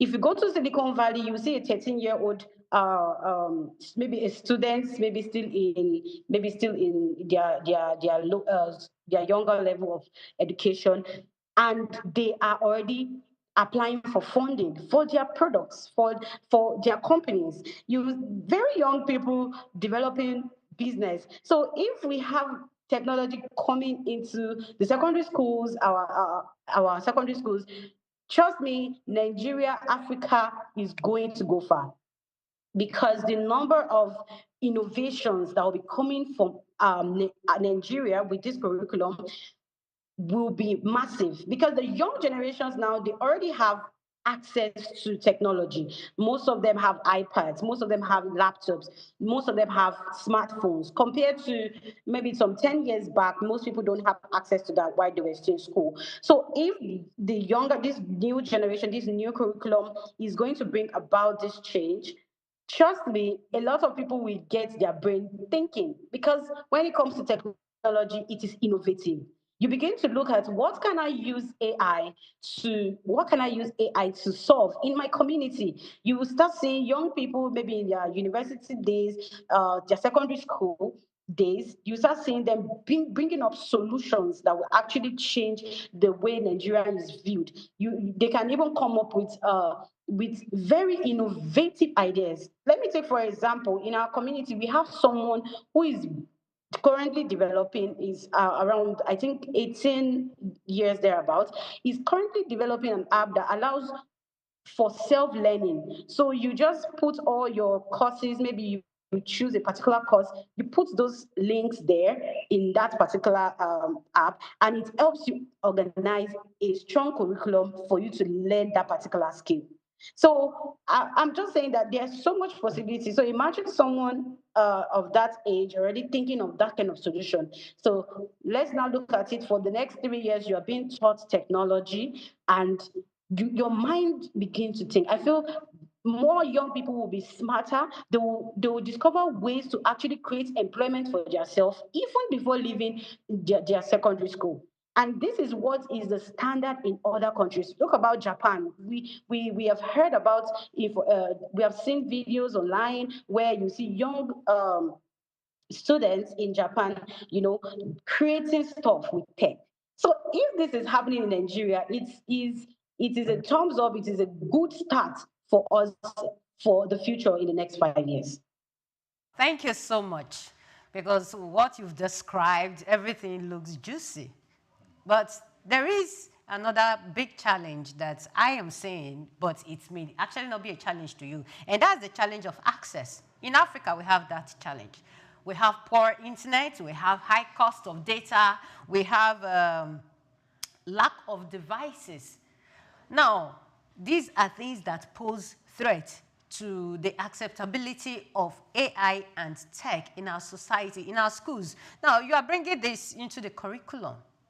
Are you going to provide these devices? So my question to you now, Ms. Deborah, is how is No Code trying, or how will they be able to help Africa reach reach out to young people who are in this condition?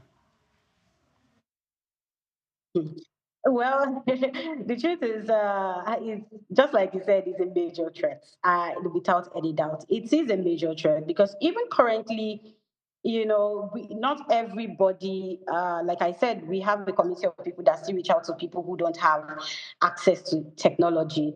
So we as a community, as a company, we are looking at how we can empower people, but the number of persons is large. Is really, really large because saying let's say you want to go to a government school, for instance, where even the infrastructure, there is no access to network, it is terrible. So how do you then bring these things? Maybe in that government school, there is no even access to electricity. They don't have a standby gen. So if you say you want to donate 50 computers to the government school, for instance, and you want to empower them, how do you continue? How do you sustain it? But I believe that at No Code Africa, as much as we can do, reaching these people, we would. But when the government finally implements this in the curriculum, they can ensure that big companies in Nigeria, big tech companies in Nigeria invest, a form of CSR to support these schools. For schools maybe that don't have electricity, they can do a mini solar. We have tech companies from Nigeria, who are making solar panels from different things. So they can have like an agreement with them, bring solar panels to this school. Because the truth is, the electricity might not be constant, but having solar panels installed in schools, improving the education system is where the government needs to start, not just changing the curriculum. You can change the curriculum, but if the infrastructure that needs to make this new curriculum thrive is not readily available, of course, it's still just going to fail. People are just going to learn paper and pen. They just learn it in writing, but might not be innovative enough to know what AI can actually do. So I want to say that No Code is doing their best, in their own little way to reach out to people who are yet to be served. But the bigger part in changing this curriculum and also bringing these underserved communities to limelight to understand technology lies in the hands of the government. For instance, NITDA is supposed to, ensure that there's a smooth transition of such into the curriculum. That is ensuring that new systems for different schools are brought to government schools to ensure that these young students have access to it, not just saying it on the camera that, oh, we're going to change curriculum, but there are no established infrastructure to make it happen. So the government needs to not just they should do beyond, and also help companies like No Code Africa, who are also doing their own best to ensure that some structures are just in place to make sure that AI and technology is leading in Africa. Thank you so much, Deborah Omotara. I think you just took the words out of my mouth. The reason why I'm saying that is because it's a good news, it's a good thing, and quite laudable for that matter, because when the government said we are going to review, or we are reviewing the curriculum and we are going to adopt AI, technology, coding into the secondary school, both junior secondary school and senior secondary school, the government is currently being applauded, and we should applaud the government. But, Ms. Deborah, let's talk about teachers, which is manpower and personnel that needs to be available both in government schools, in private schools, to take up this challenge. You've equally mentioned part of it that had to do with infrastructure and providing all the gadgets and the facilities that need to be on ground for it to have a smooth takeoff in our primary and secondary education systems. Currently, as we speak, most African countries' budget with regards to education is lower than the expectation and the recommendation of the United Nations and UNICEF. These are challenges before the continent of Africa. what would be your proposal to the government? Are we going to up the ante with regards to how much we vote or allocate for education in our national budget?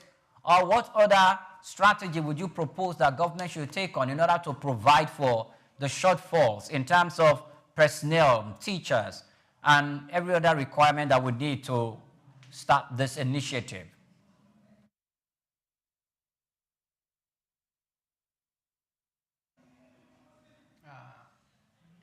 Oh, okay. I really, because imagine you go to government school. Yeah. And, okay.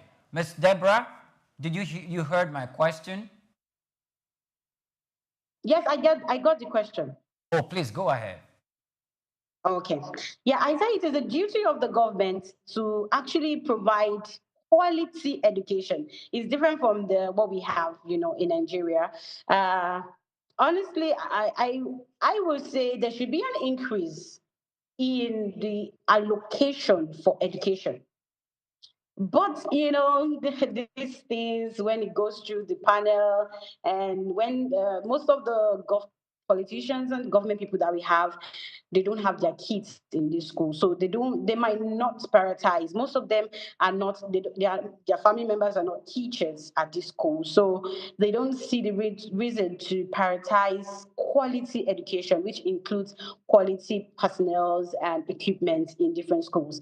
But I would like to just say that the government can take it a step further to call on companies, right, that are existing in Nigeria who have made profit, to give back to the educational sector. Of course, we know that it is the duty of the government to provide education, but they can some sort of I don't know how they want to do it, but maybe create a policy that insists that companies must have a quota that it contributes to the educational system. Let's take, for instance, in South Africa, there's this policy that is compulsory, that as far as you're an international company coming to South Africa to do business, to do technological business, whether technology or any kind of business, they charge you, if they charge you a certain percentage that goes into other sectors of their economy. So I don't know if Nigeria can actually adopt this system. So the likes of international companies that are in Nigeria, they will have like a quota that it contributes, in their own way of doing CSR, or their like a policy that Nigeria will uphold. This will actually increase maybe the allocation that finally gets to teachers. If we have companies that are doing solar, we can create a policy that says, okay, because you are doing solar in our country, you have to install solars in at least 20 government schools. Governments can come up with these things. These are the kind of policies that governments are supposed to be making with the existing number of investments we have in Nigeria. We have a lot of companies coming to Nigeria to invest because they know that Nigeria is really good, when it comes to business and infrastructure access to some things. So they are bringing their businesses to Nigeria. So why don't government also place some sort of policy that says, okay, since you're in our country now, you have to support our education, maybe support our creative ecosystem, support our tech ecosystem. Something like that can actually. All right, Ms. Deborah, we just want to ask you one other question, maybe as a follow-up, but you have been a community manager, you have been serving the community, and you have seen the passion in young people, in youth. Now, in 1 minute, I just want to ask, what excites you most about the next generation of entrepreneurs in Africa? Well, I'm really, really excited about what they are going to do, because I see a lot of innovation. I mean, like every day I get a lot of emails, DMs saying, "Oh, I have this idea and I'm already working on it." It's different from when I'm just saying, "I have an idea, I'm yet to put it together." But they are very innovative. They are not chasing some sort of maybe the cloud.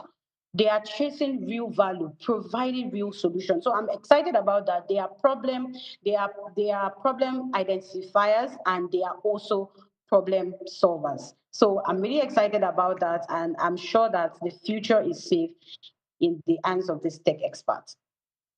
Thank you so much, Deborah Omotara. Please, we would have loved to continue the conversation, but we need to go because of the time, and we would love to have you again come up in this program so we can have more conversation bordering on the way we empower the young Nigerians with regards to tech and AI and Africa in general. Thank you so much for your time with us. Thank you so much. It's such a pleasure to be here. Thank you.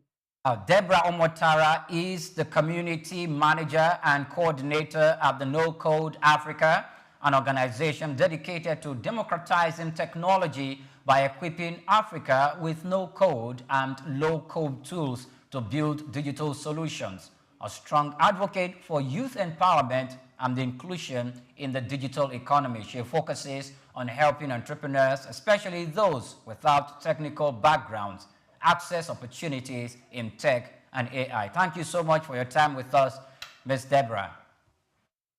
Thank you very much. Very much welcome. And it's a beautiful, whether the first part of the first segment or the second one. Yeah. I think we were privileged to have amazing guests. Okay. You understand? But from this conversation that just ended, I love the fact that you brought in the school curriculum that the government is bringing in. You and I attended a government school, so I don't know about you, but back then, these equipments were in labs. There were computer labs. There were, is it technical, something back then? But these things were never used. I never used them. Now, even in today's schools, you will agree with me that children are being taught computer studies for a very long period of time now. But ask yourself the question, how many children go into the computer lab and make use of the computer systems? Okay. Do they practice? The answer is no. So I think this is a call for government and to government institutions that it's high time. We are not just bringing in, changing the curriculum, saying we want to do coding. Let's practice it, not on paper, but yes, let's face the reward. All right, let's practice it, not on paper, but in reality. Many thanks for watching. Now, please do well follow us on all our social media platforms at Souqnews TV. I am Oyimpre Krumale. Do have yourself a splendid day ahead. And I am Omevi Idolo. Many thanks for watching.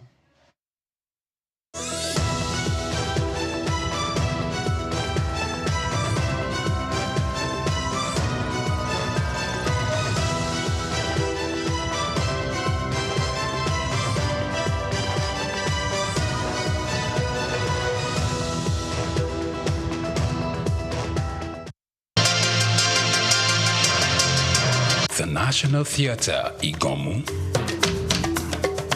built during the military regime of Olusegun Obasanjo and finished in the time for the Second World Festival of Black Arts and Culture, FESTAC, in 1977. The theatre holds amazing treasures and memories. The artworks fill everyone with pride. The National Arts Theatre is visible from the motorway which connects Lagos Island and the mainland. The National Theatre is packed with the artworks of a legendary contemporary Nigerian artist, stained glass walls by Yusuf Grillo, sculptures and murals by Lamidi Fakeye, Erabo Emopai, and many others. It was put to full use for a month as one of the 4 venues of the Second World Black and African Festival of Arts and Culture, tagged FESTAC 77. The complex hosted 16,000 participants from 56 African countries and the diaspora in an unprecedented showcase of African music, fine art, literature, drama, dance, and religion. The National Art Theatre was built and designed by Techno Expert Stroll, a Bulgarian company mirroring the Palace of Culture and Sports in Varna, Bulgaria. Completed in 1976, the building is one of the largest and most beautiful of its kind on the African continent. It consists of a central hall with 5,000 seats, a collapsible stage that can be quickly rebuilt, a conference hall with 1,600 seats, 2 large exhibition halls, and 2 cinemas with 800 seats each. The theater complex has a dressing room for artists, a garage, offices, coffee bars, and a buffet. It has indoor TV and radio systems, as well as booths with facilities for simultaneous translation of languages and hectares of lush green lawn around. The majestic structure sits in Igomu like a quiet mountain, mesmerizing visitors and passers-by. The National Theatre, Souk Enlightenment.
Well, I would say now he's gotten the job. If this question had come before now, I would be able to say that I do not think we need him. But he's there now, so all we need to do is see what best he can do or what best we can do to support him to succeed. Now, going by his previous records, going by all that decisions, they've taken the decisions, we can only talk, but they already have their way. Well, I think his assessment will start when he starts playing games. He's not had any game with Nigeria, so we can't assess him. But going by his previous records, I don't think he would have been the best for Nigeria at this time. Not against other homegrown indigenous coaches who have had better records within and outside Nigeria. On a scale of 1 to 10, I don't think Shele will fit in at any point. But of course, having him been appointed, all we need to do is give support and see the best that we can get from him being Nigerians. And of course, at all times, irrespective of whatever decisions are taken, we want Nigeria to excel. Because in Nigeria's excellence, we are proud. In Nigeria's excellence, those of us that are in the media and sporting media, to be precise, we can do business. If Nigeria is not winning, the biggest brand for Nigeria is the Super Eagles, sports-wise. So if Nigeria is not winning, if Nigeria is not making waves, then we don't have business to do. So it's in our interest that he succeeds. So to that extent, I would say yes.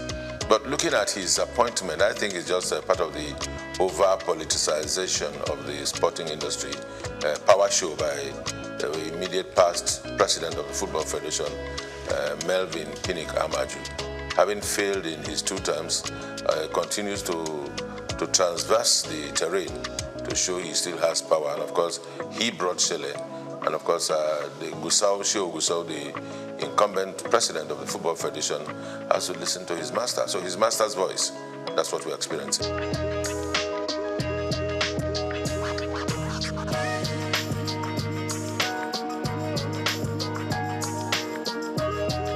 If they like, let them bring Dahiru Sadi. See, there are things about Nigeria and Nigerian sports that should not surprise anybody. Politics are played everywhere, and balancing of acts are played everywhere. Federal character everywhere. And the federal character thing is just all very pretentious things they do.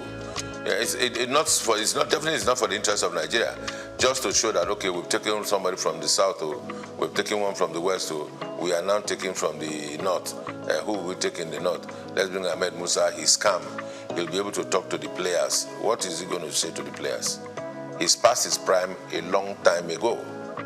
So it's all politics and not in the interest of the nation. I can tell you that. But for Chelle going around Europe, yes, he has to. Because everywhere you go, to be the chief coach of the Nigerian national team, senior national team, can be a huge task. Because every day you have Nigerian boys showing up in big leagues, in small clubs, in championship clubs, even around the country. You find players everywhere. Nigeria, I think today, if we are not exporting oil, I think we are exporting footballers to everywhere, even those that are born abroad. I mean, you can imagine this young boy at Arsenal, 17, Ethnan Waneri, and there's an Okoli, there's Ndidi, both at Leicester City. So everywhere you go, you see Nigerian boys showing stuff. So to be the coach of a Nigerian team at the level of Super Eagles is a huge task. One would expect that we should have a scouting department. One would expect that we have a department that should take charge of team psychology. We expect that we have the technical department or the directorate for technical at the Football Federation to be well equipped with people that are sound in mind, sound technically, and have capacity to work and deliver. With all of that put together, then they should be able to advise and situate the coach at the point where he can deliver and work well.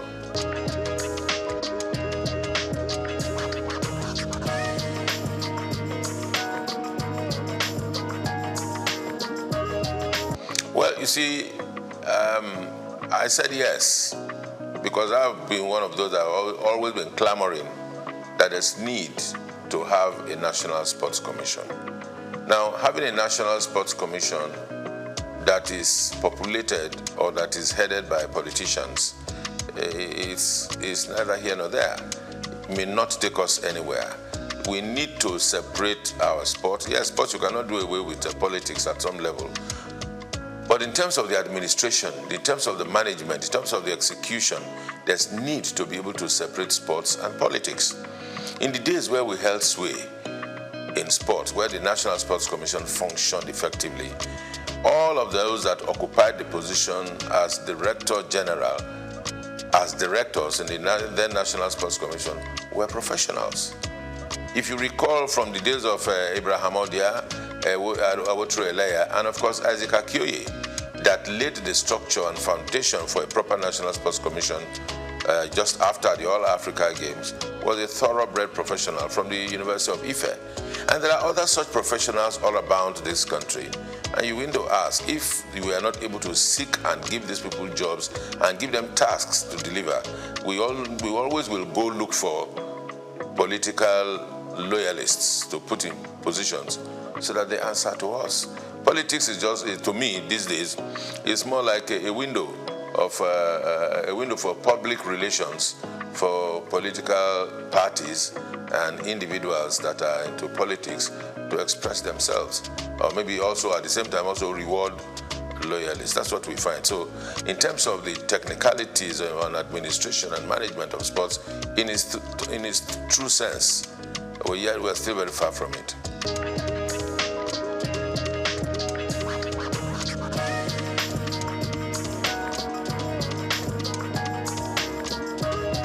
Plenty improvement, I would say. The current managers of the league are doing everything they can to ensure that our league gets back to a competitive level at the continent, gets back to a competitive level at the rate at which we, those of us local people like myself, can appreciate our football and our footballers once again. The question to ask is to say, are we doing enough? The answer will be no. Who are those not doing enough? The media, the sporting media in Nigeria is not doing well enough. Would I say sporting media? Yes. And also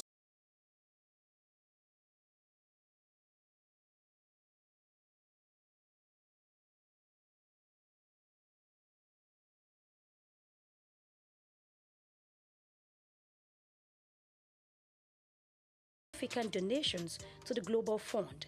He is the Vice Chairman of the Global Citizen Nigeria and creator of the Nigerian Solidarity Support Fund. There is always a story, or say many stories, behind every success, and this Ige Imokwede has shared in a book called Leaving the Tarmac, Buying a Bank in Africa, Red Door 2020. In it, he talked about how he and others turned Access Bank into a major success, showing his determination and vision. On a personal note, I think the first thing is that I left Access Bank. I retired as CEO in 2013, and I knew that I needed time off just to recharge my battery, so to speak. I didn't think I would have more than a year and a half before my perpetual motion character, kind of took over once again. And so I wanted to use that period as productively as possible. So I had a year and a half, and what better to do in a year and a half, than write a book. And for me, it was an opportunity, for posterity to tell the story to my children in a structured sense, because before then, I just hadn't had the opportunity to sit down with my kids and say, this is what I did today, or this is what I did yesterday, and these are the highs and the lows of this journey. Herbert and I went through a hell of an experience between 2002 and 2013, and for him, that experience has continued. We learned so much. We were exposed to so many things.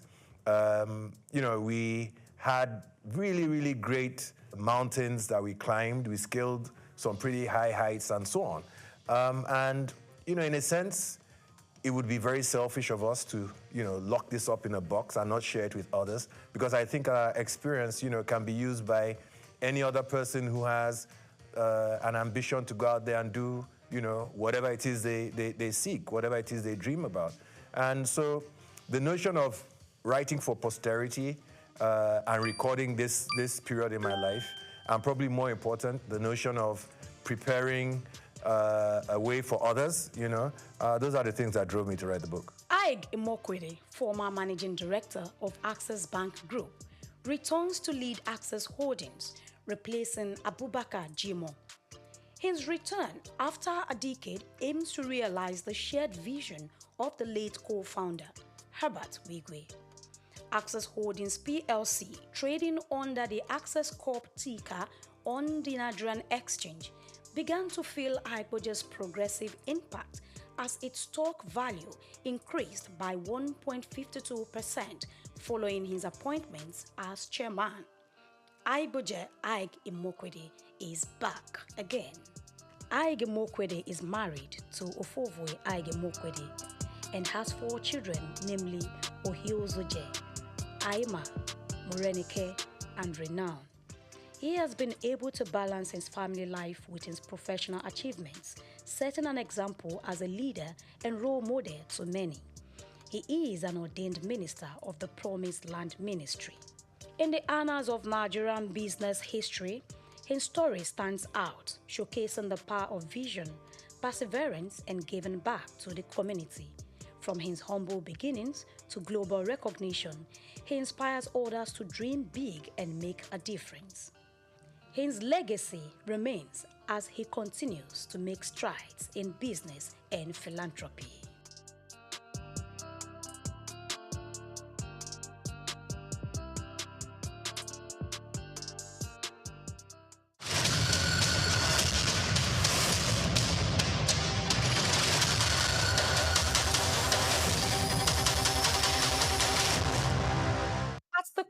Of what makes us human is our ability to pay attention, be present in our experiences, and channel our thoughts and actions towards meaningful goals. However, for individuals with ADHD, which is considered a neurodevelopmental disorder, a medical condition that affects the brain, this fundamental aspect of human nature is often disrupted, leading to difficulties in maintaining focus, controlling impulses, and regulating behaviors. This hyperactivity disorder is a neurodevelopmental disorder that occurs in children and adolescents.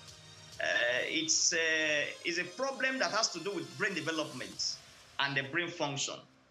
And the ADHD symptoms range from inattention, impulsivity, and hyperactivity. They may be very restless, fidgeting, and they're always on the move. And sometimes they may be climbing, jumping from here and there. That they may injure themselves in the process.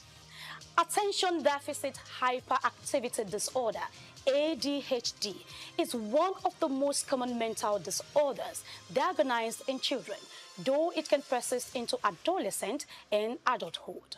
The history dates back to 1798, when a Scottish doctor, Sir Alexander Crichton, observed that some individuals were easily distracted and unable to focus on their activities as others could.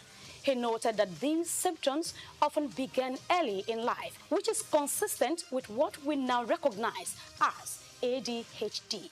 The disorder typically manifests between the ages of 3 and 6, with symptoms such as difficulty in focusing, excessive movement inappropriate to the setting, and impulsive actions occurring without forethought. This ailment affects people of all ages, though most commonly diagnosed in children. The average age of onset is around 7 years, with symptoms significantly impacting various aspects of life. Approximately 5 to 10 of children worldwide are affected, with the highest prevalence rates observed in Africa at 8.5% and South America at 11.5%. Variations exist across different countries, with lower rates in Japan and Finland and higher rates in Jamaica and Thailand. In the United States, about 7% of children are diagnosed with this disorder, reflecting an average of prevalence globally. Differentiate between ADHD and other neurodevelopmental disorders. It starts with comprehensive assessment. And when I talk about assessment, I mean assessment by child psychiatrists, assessment by child psychologists, and other professionals in the mental health team. And of course, there are some basic symptoms that are very clear and obvious. The clinical presentation, when you see a child that is hyperactive, that is impulsive, that is inattentive, that itself can give you a clue that that child may be having ADHD symptoms. And again, you also take further history. You may need to take, if there's a family history of ADHD in the setting, because if there is a family history of ADHD, the child may come up with ADHD in the nearest future. Individuals affected faces challenges that extend into academic performance, work or personal relationships, and social domains. Some of the signs include constant fidgeting, impulsiveness, and difficulty completing, alongside emotional struggles such as mood swings, low self-esteem, and frustration.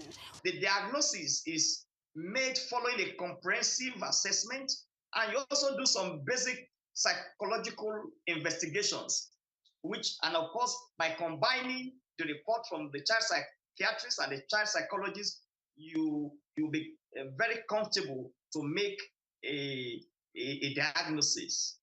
And of course, I must say that there are some childhood disorders that may mimic ADHD, like learning disability, like autism spectrum disorders.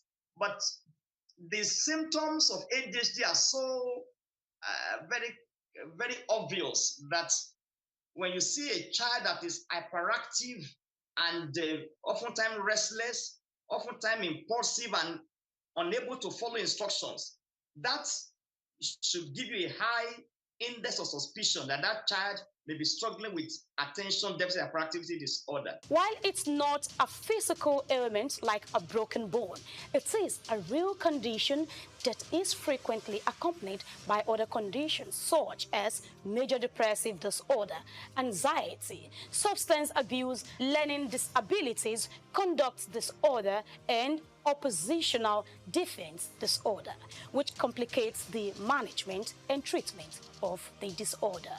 treatment for ADHD typically involves a combination of medical, therapy, and behavioral interventions. Stimulants are also the most commonly used, with 70 to 80% of children experiencing symptoms relief. Cognitive behavioral therapy, anger management, and family therapy are key in managing symptoms, along with educational interventions that enhance coping strategies and organizational skills. While these treatments help manage ADHD, they do not cure it, highlighting the need for ongoing support and personalized care. Attention Deficit Hyperactivity Disorder, ADHD, is a complex condition with far-reaching effects on behavior, cognition, and emotional well-being. Continued research and effective treatments are vital in helping those affected lead fulfilling lives and contribute meaningfully to their society. Grace Komolafe, Souqnews TV.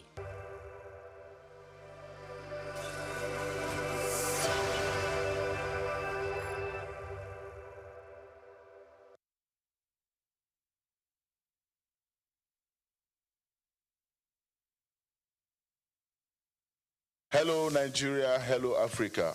Yeah, this is Sound Man. Keep watching Souk News. My name is Babalola from Excel LED. Keep watching Souk News.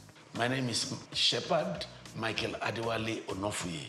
I enjoy you all to always watch Souk News TV. Hi, I'm Tom Boggaballs, and please keep watching Souk News. Wale Seriki, SLG Lagos Island East. Souk News, keep out watching them and keep a lookout for them. They're up and coming, and we're proudly to be affiliated with them. You alone where they make me go crazy. This your love in the cool of my brain. You're my medicine, I need you all day. Yo, it's Blackface Nigeria, and you're watching Souk News TV. Keep it locked on this dial, don't change it. You know what I say? Blackface Nigeria, love no bad. Known as the father of African literature, Chinua Achebe was born on the 16th of November 1930 in Ogidi, now Anambra State, eastern Nigeria. He was born to Isaiah Okafor Achebe, a teacher and an evangelist, and Janet Anenichi Ilegunam, a vegetable farmer. Achebe has reshaped the global understanding of African identity through the power of storytelling. Raised during the twilight of colonial rule, Achebe's education was steeped in both Igbo tradition and the Western values of post-colonial Christianity. As a student at the University of Ibadan, he became fiercely critical of how Africa was portrayed in Western literature. Achebe believed that Western literature often painted Africa as a dark and primitive continent, but he sought to tell the African people's lens. In 1958, Achebe's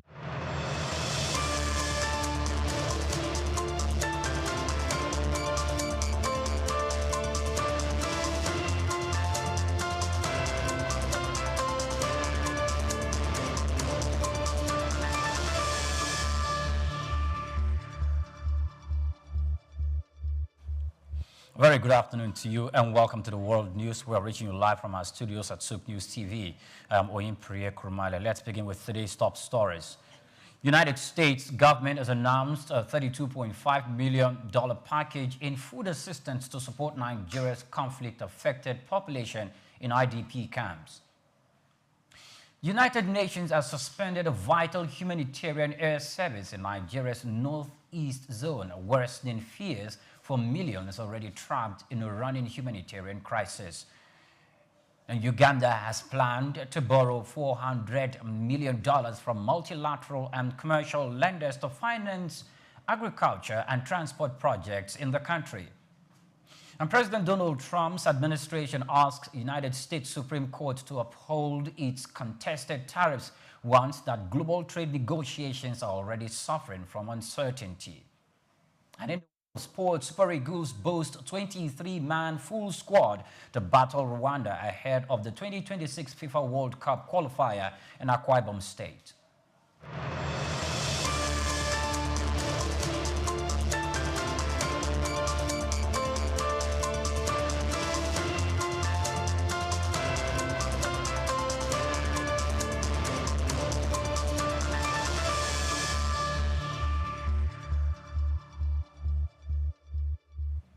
Welcome, many thanks for joining us in the world news. Now, the United States government has announced $32.5 million in food assistance to support Nigeria's conflict-affected population.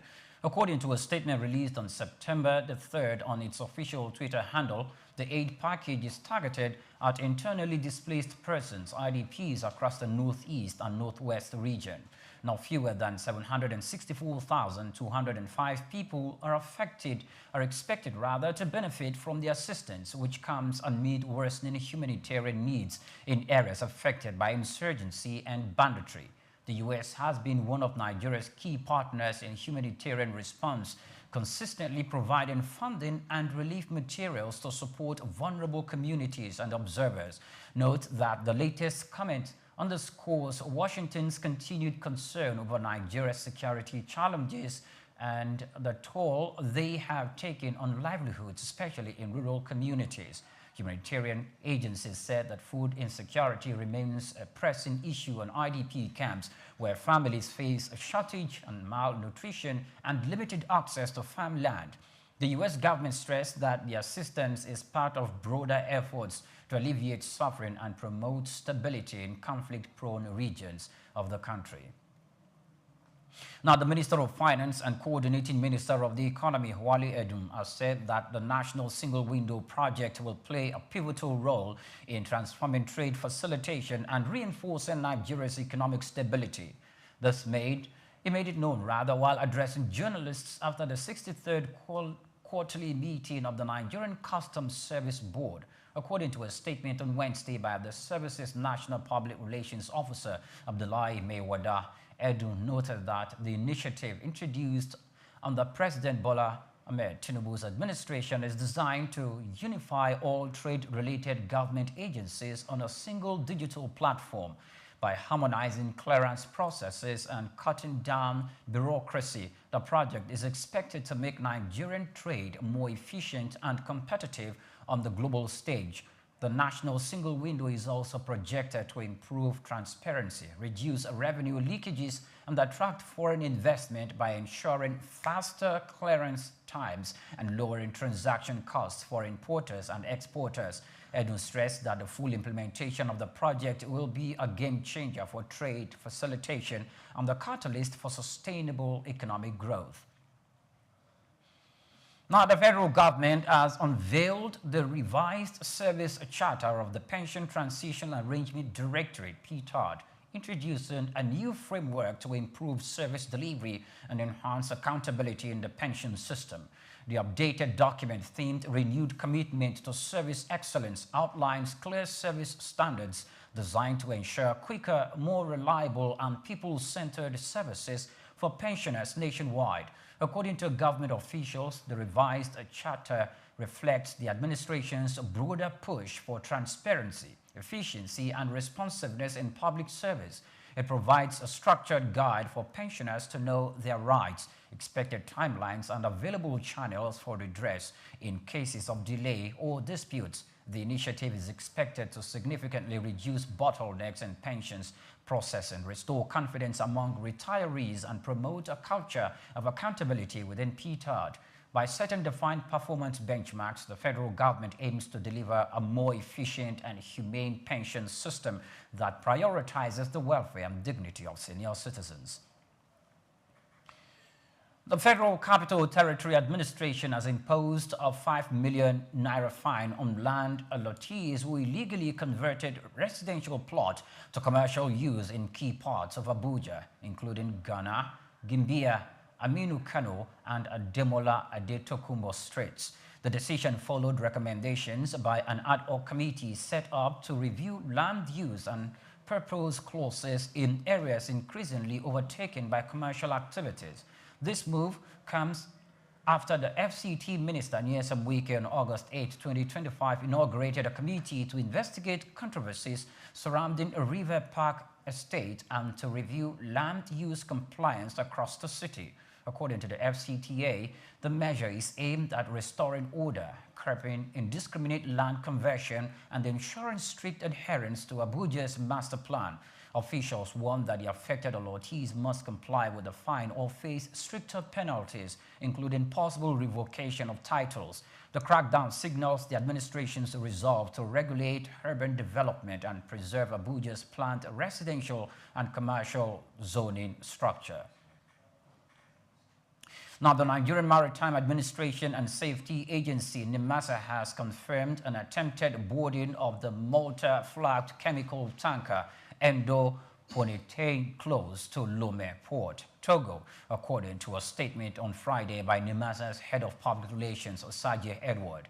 The alert was first raised by the Maritime Domain Awareness for Trade Gulf of Guinea and the watchkeepers. The incident occurred at the position near Lome Port. Further intelligence gathered from the NIMASA's C4 Center later tracked the vessel to a location within Ghana's exclusive economic zone. While details of the attackers remain unclear, the agency noted that the swift relay of information highlights the importance of regional cooperation and real-time intelligence sharing in safeguarding shipping activities in the Gulf of Guinea.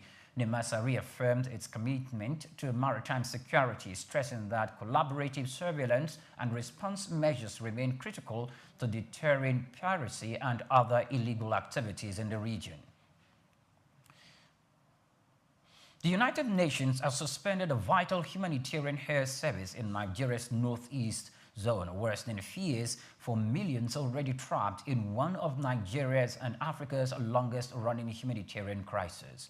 The UN Humanitarian Air Service, operated by the World Food Programme, ended its fixed-wing flights last week after nearly 10 years of supporting aid operations. The service had been crucial for flying aid workers and delivering supplies into hard-to-reach conflict zones where road access is dangerous or impossible. UN spokesman Stephanie Durajek announced the shutdown on Wednesday in New York, attributing the move to dwindling donor support and critical funding gaps. The decision underscores how shrinking international aid budgets are disrupting life-saving services in Nigeria's northeast, where millions remain displaced by Boko Haram insurgency and other conflicts. Humanitarian groups have warned that without United Nations flights reaching vulnerable communities will become significantly harder, potentially worsening hunger, malnutrition, and insecurity in the region.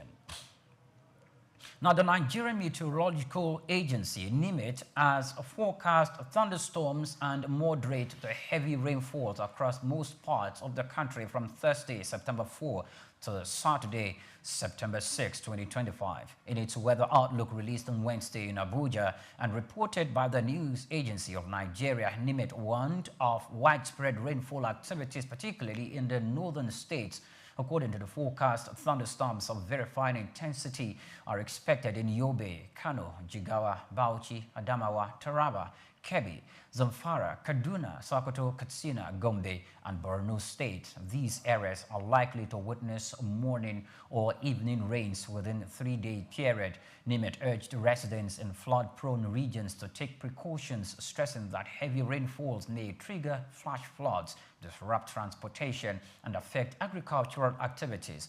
The agency also advised state emergency agencies and farmers to remain alert and make consistent and contingent plans to minimize potential losses. The forecast forms part of NIMET's continuous effort to provide timely weather information for public safety and disaster preparedness nationwide. You're still watching the world news on Souqnews TV. We're going to break. We'll be back in a moment. Do stay with us.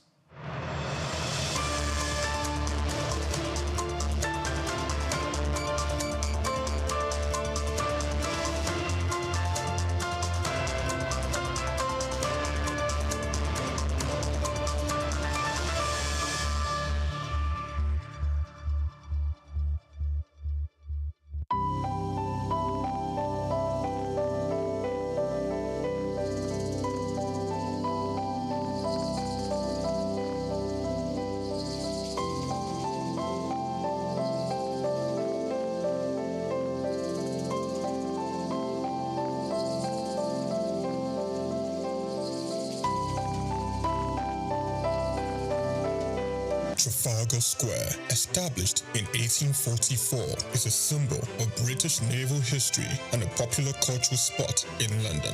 Named after the 1805 Battle of Trafalgar, it has been the site of celebrations, protests, and cultural events, representing the changing identity of the city.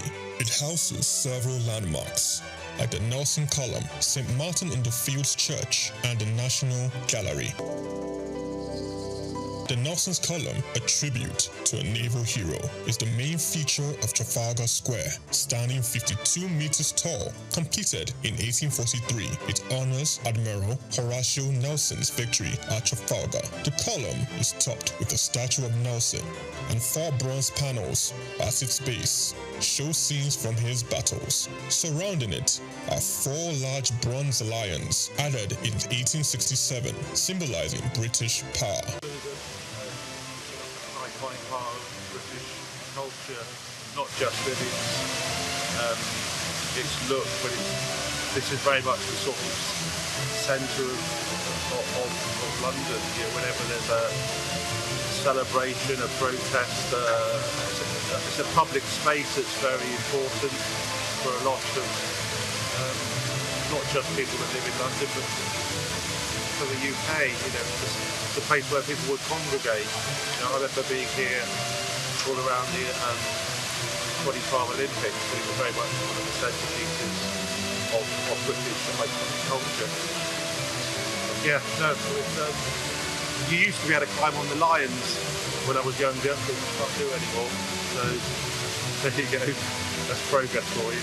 St. Martin's in the Fields Church, reputed as an architectural gem, was built between 1722 and 1726. It is known for its neoclassical design by architect James Gibbs, and is famous for its portico and steeple, and has influenced architecture worldwide. The church also a rich musical history, hosting concerts and helping the homeless. Yeah, I actually came to London just on a little day trip, and then I remembered that this church sometimes has classical music on, so I just popped in, and there's no concert, but there were some people practicing. So there's a quartet of violins, and they made some lovely sort of practice for some classical concerts. So I really enjoyed just sitting there for 10 minutes listening to it. It's lovely. It's a really nice church, and it's nice that people don't use it much time. So maybe we used to have a nice coffee as well.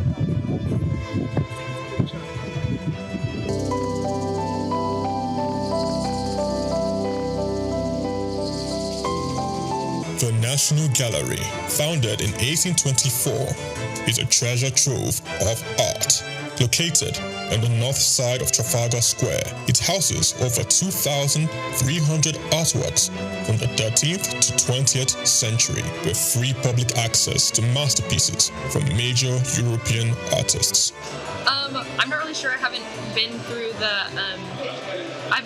the museum yet, but I'm here for a Christian heritage tour to kind of learn more about the history of the Protestant Reformation in England and Christian history here in England through the paintings that are in the gallery. So that's what I'm here for today. Trafalgar Square blends Britain's naval history with modern art and culture. It remains an important public space, attracting millions of visitors each year to experience London's rich heritage and vibrant atmosphere. Chike Okolo, reporting for Souk News.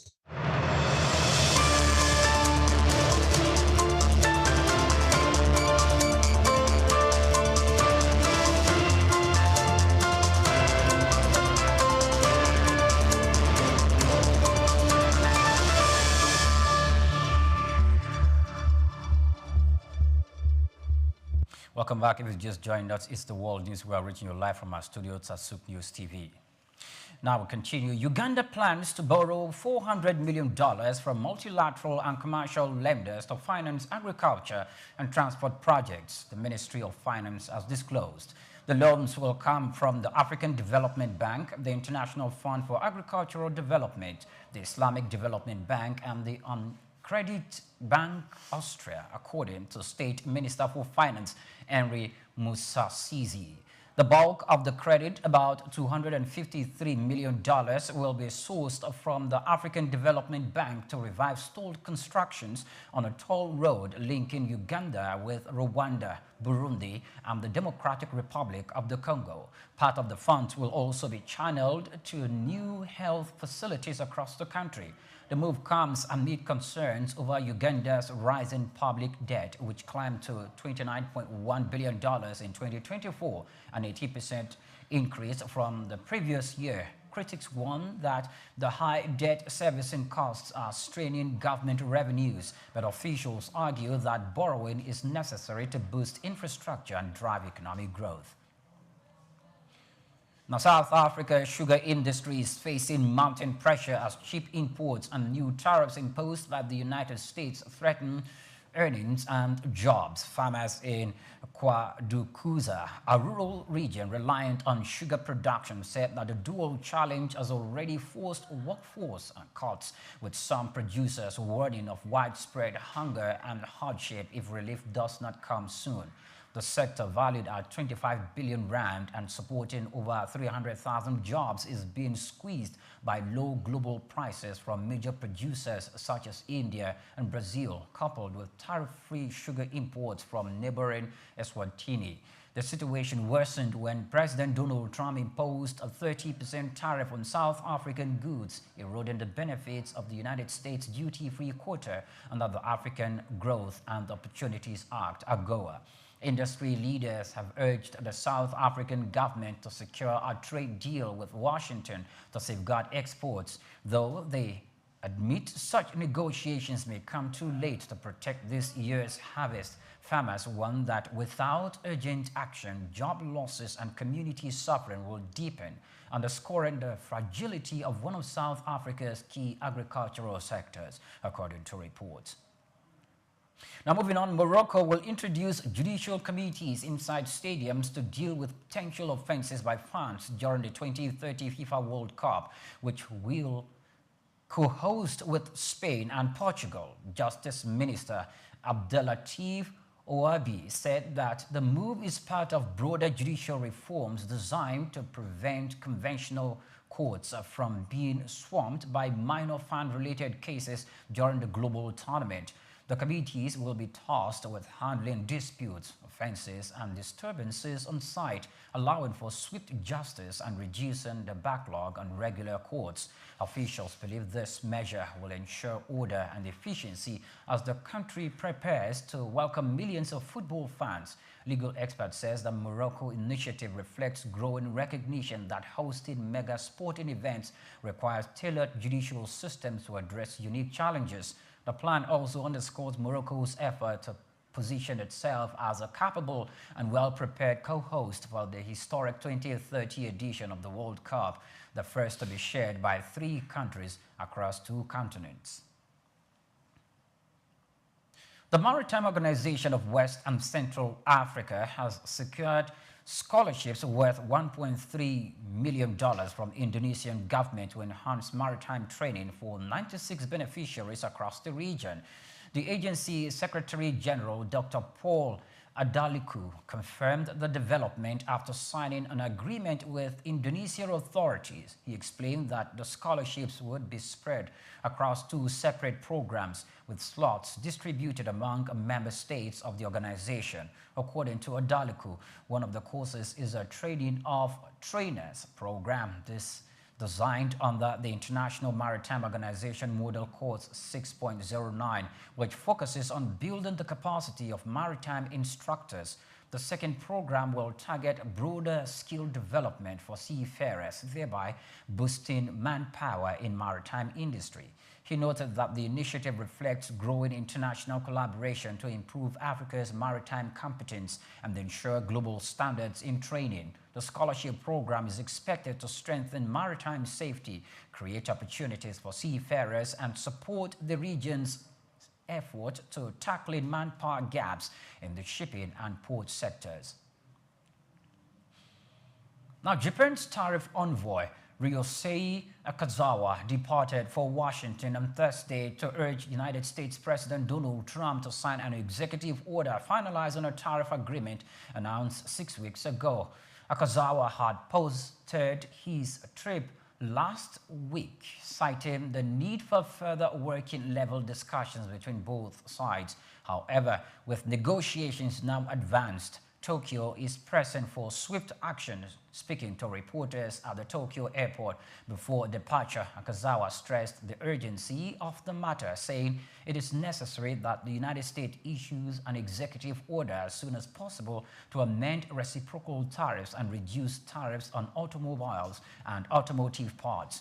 The deal is seen as crucial to easing long-standing trade tension between the two countries, with Japan seeking better access for its automotive sector, a cornerstone of its export. Washington has yet to set a timeline for Trump's signature, but analysts said that the outcome could shape the next phase of U.S.-Japan trade relations amid broader global tariff disputes. Now, India's car makers are bracing for a surge in sales after the government announced the deepest tax cuts in early 10 years to stimulate domestic demand. The move comes as the economy prepares for the impact of looming United States tariff, with New Delhi slashing levies on vehicles ranging from motorcycles and small cars to premium sport utility vehicles. The reductions are expected to translate into lower showroom prices, giving millions of buyers more purchasing power ahead of the country's month-and-a-half-long festival session. The period typically accounts for about 1/4 of annual car and sport utility vehicle sales, making it the most crucial window for manufacturers. Industry players, including Tata Motors and other leading brands, anticipate the policy will accelerate sales momentum, lifting growth prospects for the automotive sector while helping offset external trade pressures. Analysts said the decision underscores the government's focus on bolstering consumer spending as a buffer against global headwinds. Now, British businesses reduced employment at the sharpest pace in nearly 4 years, according to a Bank of England survey released on Thursday. The central bank's decision-maker panel, which pools around 2,000 firms with at least 10 employees, found that employment levels in the 3 months to August were 0.5% lower than the same period last year. This marks the steepest decline since the third quarter of 2021. While companies anticipate a slowdown in the wage growth over the coming months, they remain unconvinced that this will significantly ease inflationary pressures. Many firms highlighted ongoing challenges such as high input costs, elevated energy prices, and persistent supply chain strains, which continue to weigh on overall price stability. The findings add to concerns that the UK economy is grappling with weak business confidence, tight financial conditions, and sluggish productivity. For the BOE, which has been battling stubborn inflation, the report underscores the delicate balance between curbing price growth and avoiding deeper strain on employment. You're still watching the World News on Souqnews Television. We're going to break. We'll be back in a moment. Do stay with us.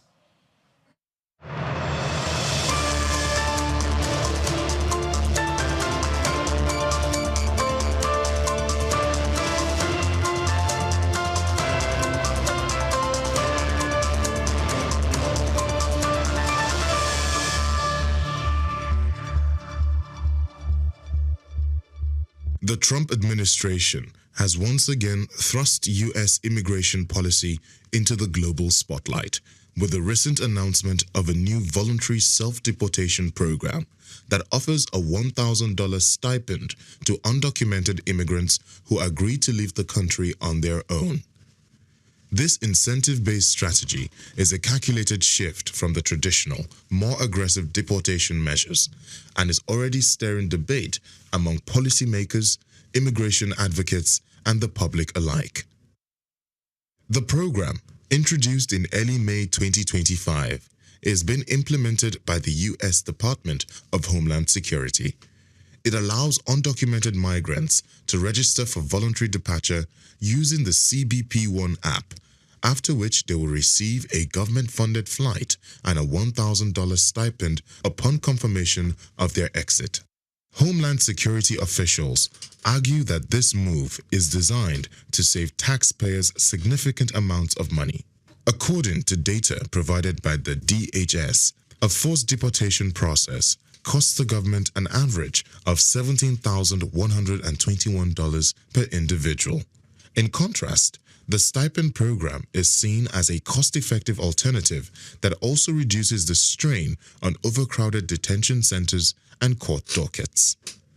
This new measure is a part of a broader, intensified effort by the Trump administration to curb illegal immigration and tighten control over the U.S. southern border.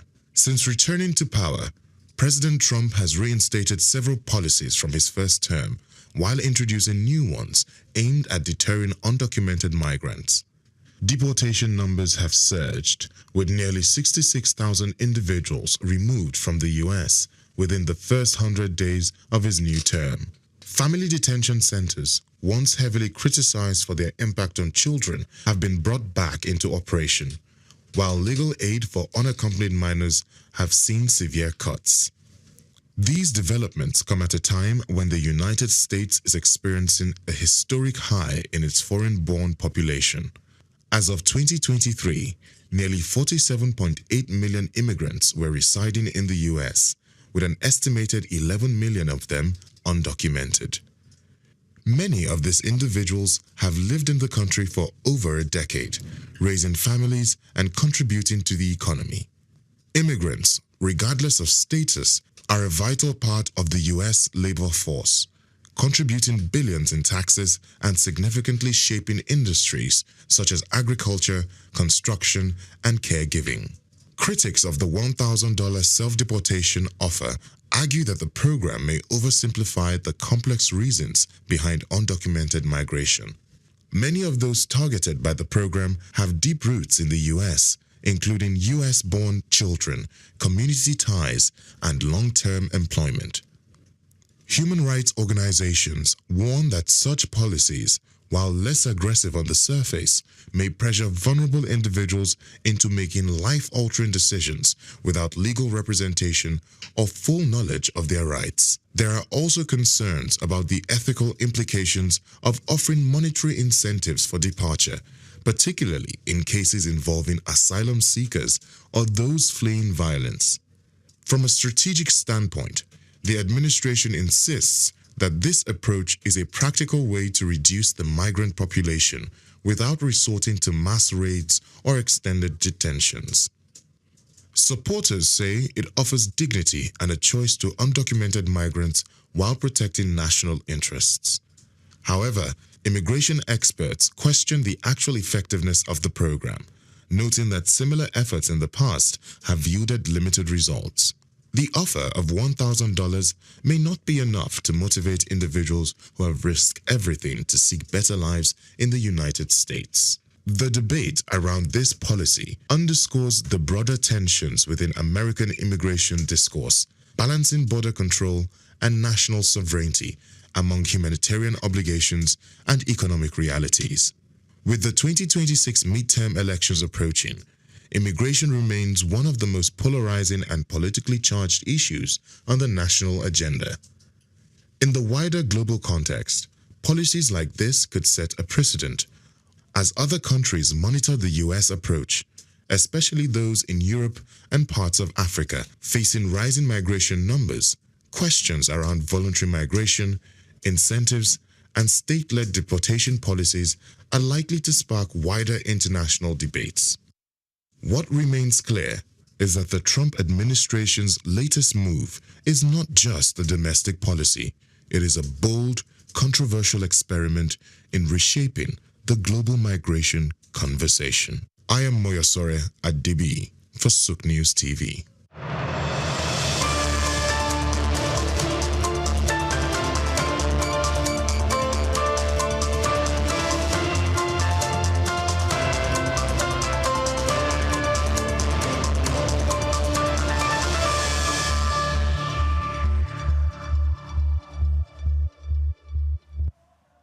Welcome back. Many thanks for joining us in the world news. Now moving on. Colombia's coal export dropped sharply in the month of July, falling by almost half compared to the same month last year. Official figures revealed on Wednesday, according to the National Administrative Department of Statistics, the country exported $479.8 million worth of coal in July 2025, a 45.8% decline from the $885.8 million recorded in the month of July 2024. The slump comes amid a global price crisis that has battered the coal industry and just days after President Gustavo Petro enforced a ban on sales to Israel. Petro, a vocal critic of fossil fuels, has pledged to reduce Colombia's reliance on coal as part of his wider energy transition agenda. Coal, however, remains a key export for Colombia, Latin America's largest producer. The sector has now contracted for 5 consecutive quarters, raising concerns about lost revenues and jobs in mining regions. Analysts warn that without a rebound in global prices or policy adjustment, Colombia could face deeper economic strain in the coming months. Now, President Donald Trump's administration has asked the United States Supreme Court to urgently uphold its contested tariffs, warning that global trade negotiations are already suffering from uncertainty. In a filing on Wednesday, Solicitor General John Sawyer pressed the court to expedite resolution of the case to the maximum extent feasible, given the enormous importance of quickly confirming the full legal standing of the president's tariff. The request follows a 7-4 decision by United States Court of Appeals for the Federal Circuit, which ruled that Trump overstepped his authority by using emergency economic powers to impose sweeping duties. Despite the finding, the appeal court allowed the tariffs to remain in place until mid-October, giving the administration time to escalate the legal battle. Trade experts said that a swift Supreme Court ruling could decide not only the future of Trump's tariff program, but also the scope of presidential authority in shaping United States trade policy during crisis. Still in the United States, companies announced sharply reduced hiring plans in August, signaling growing caution among employers as economic uncertainty deepens. Outplacement firms Challenger Gray and Christmas reported that firms intended to add just 1,494 jobs, the weakest August figure since records began in 2009. The slowdown reflects declining confidence across industries, with hiring largely concentrated in aerospace, defense, industrial goods, and retail. At the same time, job cut announcements increased highlight corporate efforts to trim costs amid slowing demand and volatile market conditions. Analysts said that the divergence between limited hiring and rising layoffs underscores the fragility of the labor market, even as overall unemployment remains historically low. The latest data adds to pressure on the Federal Reserve ahead of its next policy meeting, with markets closely watching whether persistent labor softness will influence the pace of interest rate decisions. Employers' caution could ripple into consumer spending and broader economic momentum in the coming months ahead. Now, global markets steadied on Thursday despite sharp losses in China as dovish signals from the United States Federal Reserve and the successful Japanese bond auction helped ease fears over rising borrowing costs. The pan-European Stoxx 600 index rose by 0.3%, while Asia's Nikkei 2025 and Australian shares rebounded strongly after earlier sell-offs. Beijing's move to cool a surging equities rally weighed on Chinese blue chips and dragged the tech-heavy STAR 50 index down more than 6%, its worst performance since April. However, investors' focus quickly shifted to expectations of a September pay and rate cut in the United States, with traders now pricing in nearly full certainty of policy easing. U.S. Treasury yields edged lower in response, while the dollar trades steadily against the major peers. Oil and gold retreated after recent highs, with Brent crude deepening below $70 a barrel and gold easing from record levels. Analysts said that the market are consolidating ahead of Friday's key United States payrolls report, which will provide fresh directions for currencies, bonds, and equities globally. In the world of sports, Super Eagles now have a full squad in camp after all 23 invited players participated in their second training sessions on Wednesday ahead of the 2026 FIFA World Cup qualifying matches against Rwanda and South Africa.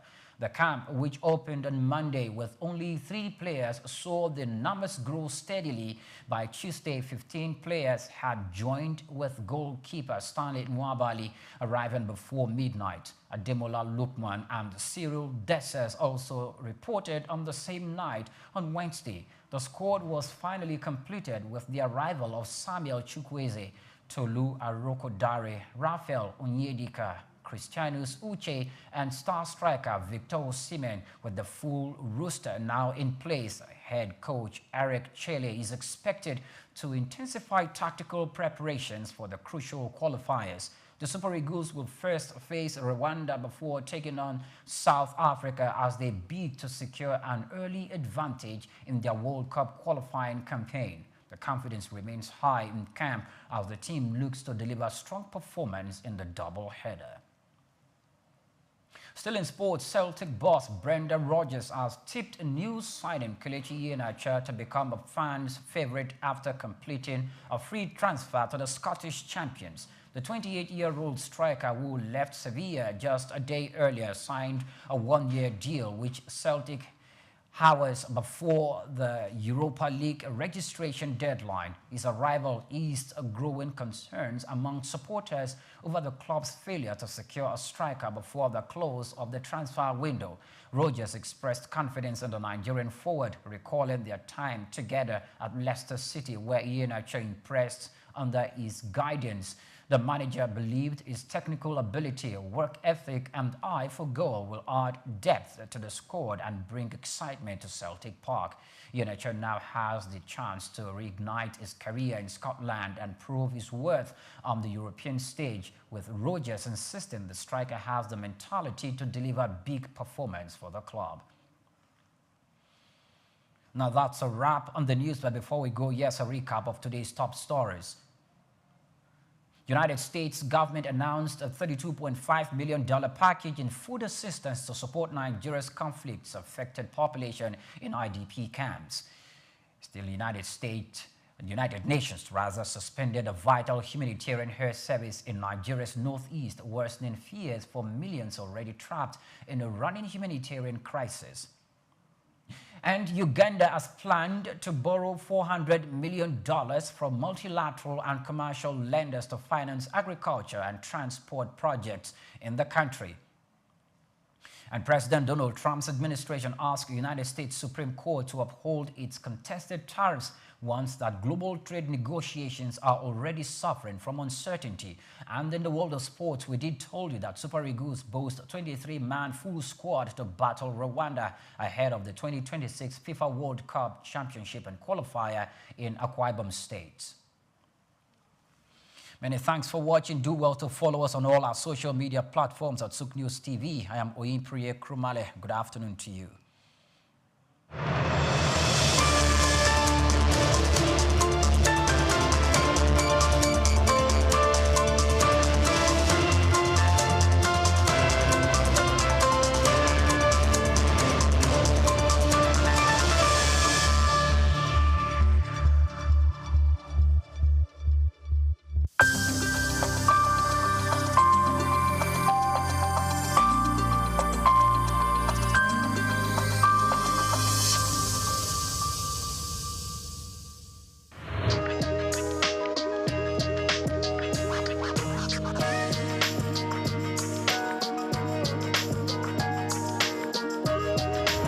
Well, thank you once again for inviting me over.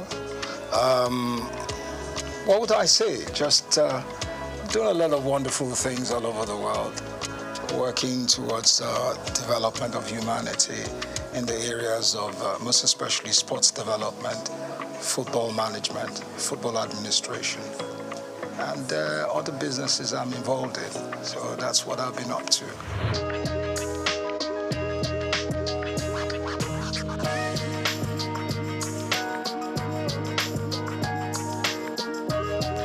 Well, basically, the National Sports Commission is there to ensure that sports development is put in the proper perspective. There are a lot of papers, a lot of policy papers, a lot of things that have been put in place. So they need to go into it, look at it, and structure something positive out for the development of sports in the country. I'm sure they have all what it takes to do it, and the zeal and the power to go ahead and put those things in place. So that's basically what they need to do. How the implementation is key. And I know, well, one way or the other, they should have the wherewithal to do it. So I wish them all the best.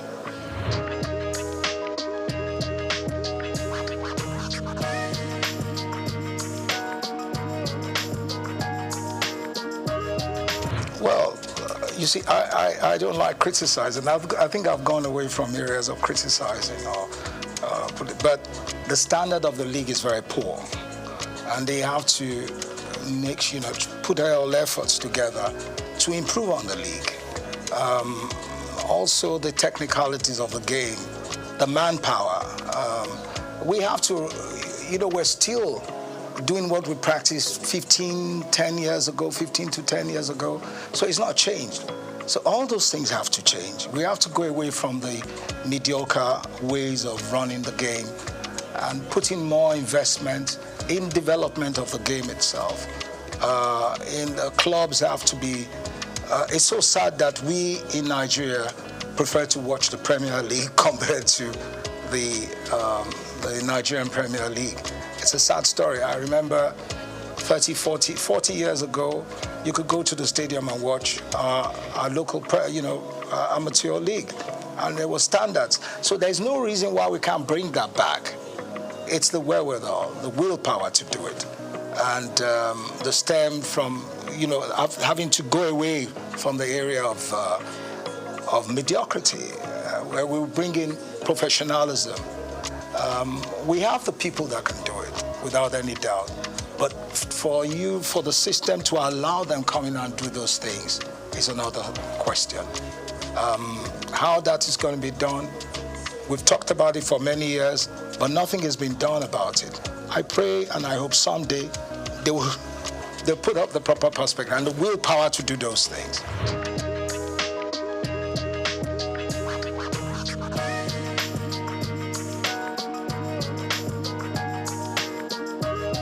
When it comes to grassroots football, we really have to start with kids from a very early age. We must have we have to start with them from age 5 to 16, to 18, to 20. So you have to have a sequence, a system where you build around from the very younger ones, and you have a uniform structure. Number one, we have to identify the kind of football we want to play in Nigeria, our type of throw, our ethos, what we want to play. And then we can now imbibe that, put it in our kids from a very early age. So from age 5, you go under 5 to under 8, under 8 to under 12, under 12 to under 16, under 16 to under 18. You have those structures in place. And it's spread around the nation. Now, where it's not the under 5 or under 18 where you put a 20-year-old or 25-year-old. We have to have a system where those kids are registered and we can monitor them from a very early age. You understand me? Where we don't cheat, where we bring in the right age and we train them to perform at different age group levels. And going into from there and then going into the national sides, so we can start playing the under 10, under 15, or under 16, under 18. You understand me? So those structures have to be in place, which we don't have today. There must be uniformity. You understand? So if we can do that in the future, we will progress. But there must be a system in place. We must have coaches that have been trained to work with the kids from that very early age. And those coaches are trained within the system, within the Nigerian Football Federation, and then they're sent out to work with those children all over the nation.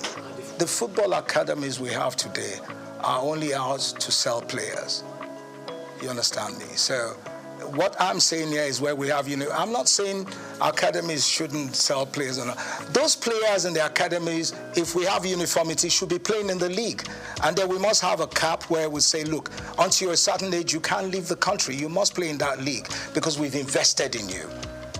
We've invested in those kids. So maybe they will have to play till they're 20 or 18 or 19 where they can now go out, you understand, to play abroad. But there must be a structure in place and there must be laws guiding it. That's the only way we can excel.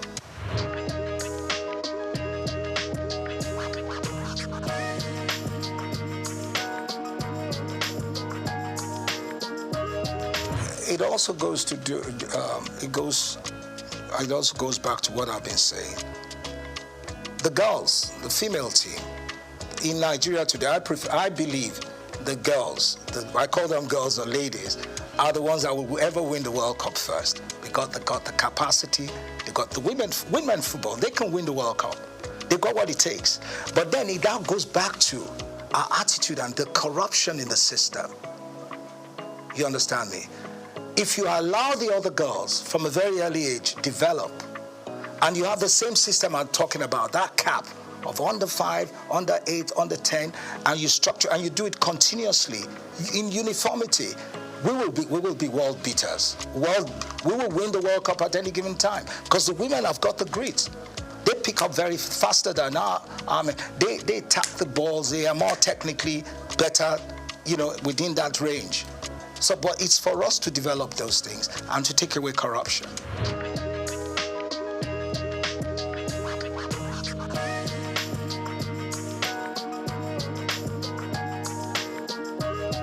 First, when we talk about indigenous coaches, what coaches do we have? You see, if you don't have a competitive league, a highly professional league, how do you want to get good coaches? You can't get good coaches.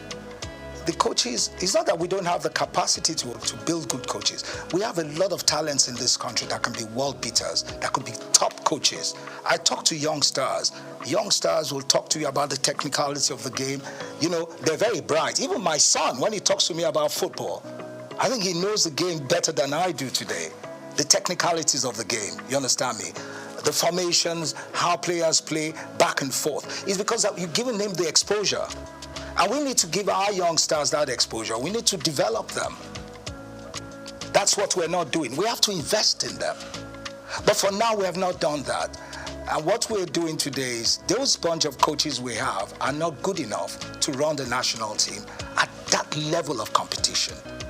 I have one or two of them in America that are sound. They're there.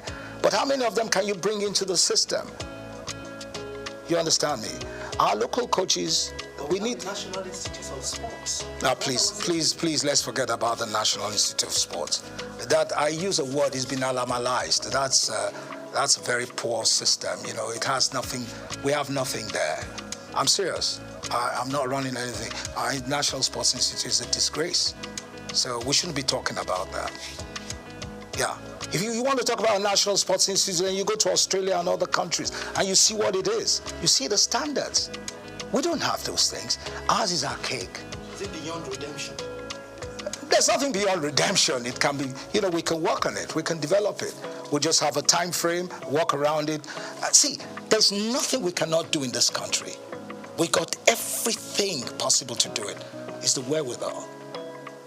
Do we have that mindset to do it? Are we ready for it? Those are the things we have to look at. Or do we want to continue with our mediocrity? But really, sincerely speaking, there's nothing impossible. We can do anything here. We've got great youngsters. We have to remove all this old, archaic way of thinking and then bring in a more modern, professional approach to things. So that's it.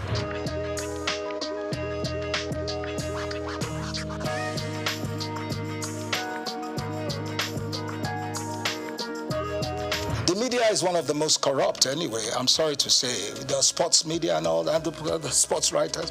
I worked in the system, I know how corrupt they are. Majority of them are corrupt. I'm saying it. They can challenge me, but it's the truth. Until we get rid of all those things, where our boys go and collect envelopes to write or favor people, we're not going to get anywhere. I'm not saying the press, but the sports writers, I disgrace.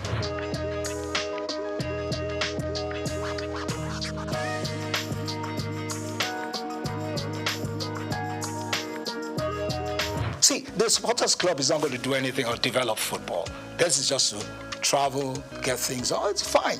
It's good to have fans. But what has that got to do with football development? Nothing. Supporters club is not going to do anything. They're playing their own politics. You understand me? They want to travel. That's it. Travel around the world, do things. But is that part of football development? That is not football development. So let's leave that aside. We're talking about the professional, the technicalities, what it takes to develop national sides or a proper league. Then the supporters club has nothing to do with it. Do you see, how many people do you see at stadiums in Nigeria instead of watching football? Scanty, there's nothing. It's not like in the days where in the 70s or even in the 60s, if you're going to play a game at 4:45 in the afternoon, the stadium is full to capacity. At 11 in the morning. You don't have that anymore. So what are we talking about supporters club? So we can bring that back, that passion. Yeah, if you build a league that has the quality, the professionalism, and all the standards are put in place, then you can bring them back. Then you can bring the crowd back.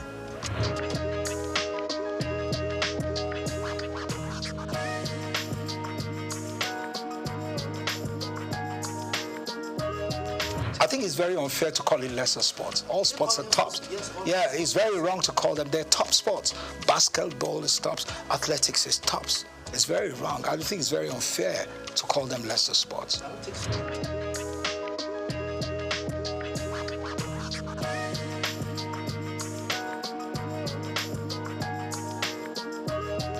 See, bottom line is the politics, the greed. You understand me? We have top talented basketball players all over the world. We could put them together. It's all about management. It's all about commitment. But you don't have those things there. It's about myself. It's all about self-aggrandization. What do I get from this? It's not about what do we do to build these teams or these athletes to be world beaters. Do you understand me? So you're not going to get anything out of it. You will never. It's the bottom line. You'll never ever get anything. So you'll always have factions, you'll always have people fighting. Why do you fight for what? If you can collectively come together to build a system, a structure for basketball, for example, because the girls are tops, they can perform, they could do far better than where they are today. I always tell you, the female teams in Nigeria will always excel in athletics, in basketball and all that. Our male are a bit arrogant and clunky in doing things, but the ladies are always more committed. They've got what it takes, but they need good management. It's not that the men can't do it too, the men can do it, but it all also evolves with good management. Taking away politics, taking away greed, not a situation where a coach is collecting money from a player to put a player in the team, or a member of the football association fighting for their children or family to play in the national team, or a member of government is asking someone to put their kids in the team. No, that's not it. Where is the nationalism? Where's that patriotism? Patriotism. I don't care where you come from. If you're good, you're good. If you're better than my own people, then my own people have to sit down and you let them, the others that can perform. Where would you have quota system in football? Where's that done? Do you understand me? So we have a lot of issues we need to resolve.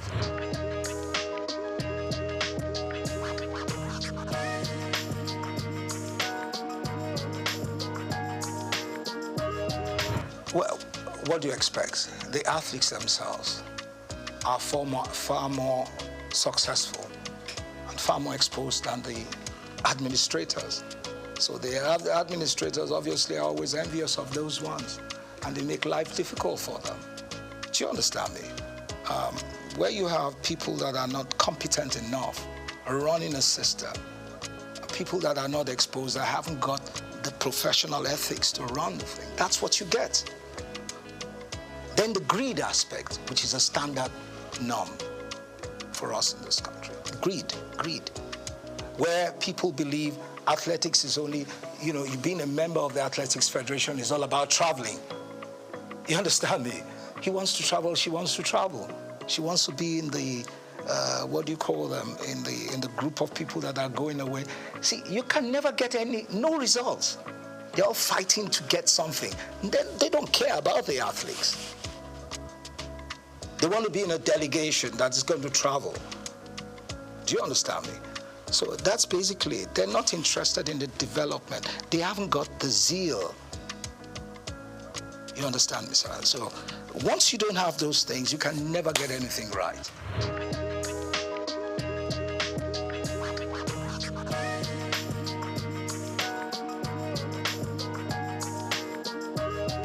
Yeah, the private sector is one. The cricket has more because, government involvement is not as, I think you have more of the private people, interested private people that have gone to schools, top schools, that played cricket in those days. Those are the ones that are promoting cricket. So you're going to get results, you understand me? Because they're far more exposed, they understand what it takes. So the commitment is there. They're using their own funds to push, to develop the game. You understand sports. So that's why cricket is picking up.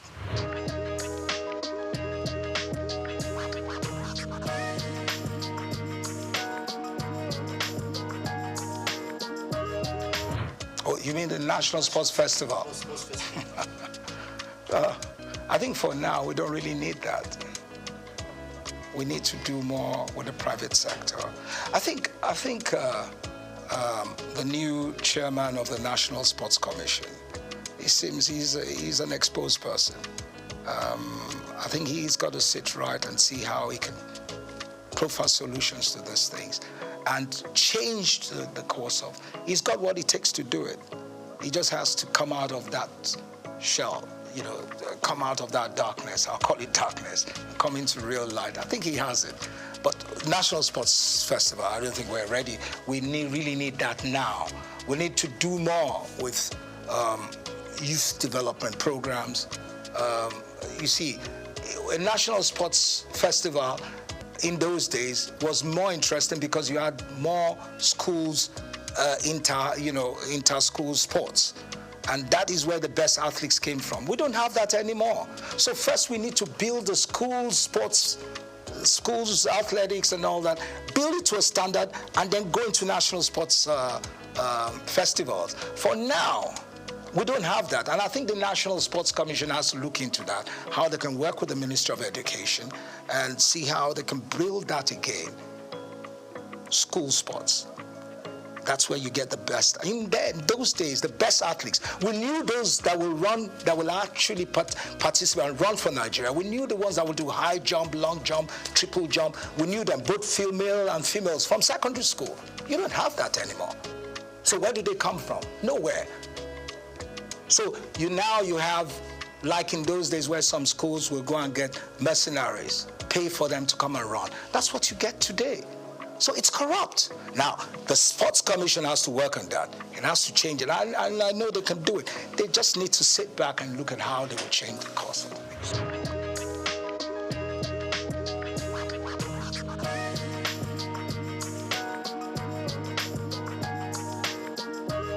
If you want to unite Nigeria with good sports, then you got to give them good results, good teams that can perform.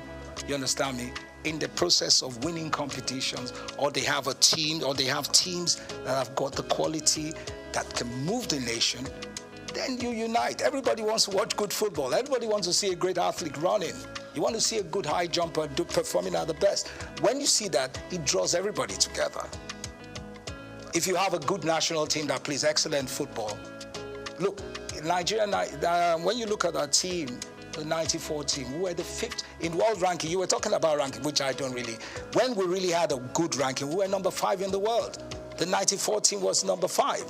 The World Cup 94, we were rated as the 5th best team in the world. And you look at the style of football we played. We developed our own style of football, took it to the world, and we were respected. We don't do that anymore. We have to have an identity. You understand me? Our footballers are not the best. We're good, we're very athletic, we're strong, we're physical. You understand me? We've got to build that kind of football. We are not as technical when it comes to techniques and all that, like the Europeans. But when it comes to the physicality, you understand me, we're better. When it comes to the physicality, the mental strength, we have it. So you have to build around that. You're putting a bit of technical things there, but the main issues is we got to have the muscles, the strength to run any team down. That's the kind of football we should play. We're playing lazy football now. We have to play what we played then, where we run any team down. We can play 2-3 hours non-stop. We never get tired. We don't have that anymore. We can even string passes. We can't play 2 against 4, 3 against. We don't do it anymore. We're lazy. It's got to do with the kind of coach. It's not only the coach. Yeah, the coach and then the association, the federation. They don't have a vision. You have to know what you want to present to the world. It's like any other top team in the world. In Real Madrid, Barcelona, they have their own type ethos, their own style of football. And this is what they sell to the world. We don't even know what we're doing. We have to have what it takes to sell to the world. This is what we want to do. This is how we can perform. This is a style we're going to play. And that style we believe in. And then we build the youngsters from very early to play that same type of football. We have the manual that we can work with. Uniformity. Simple. That's it.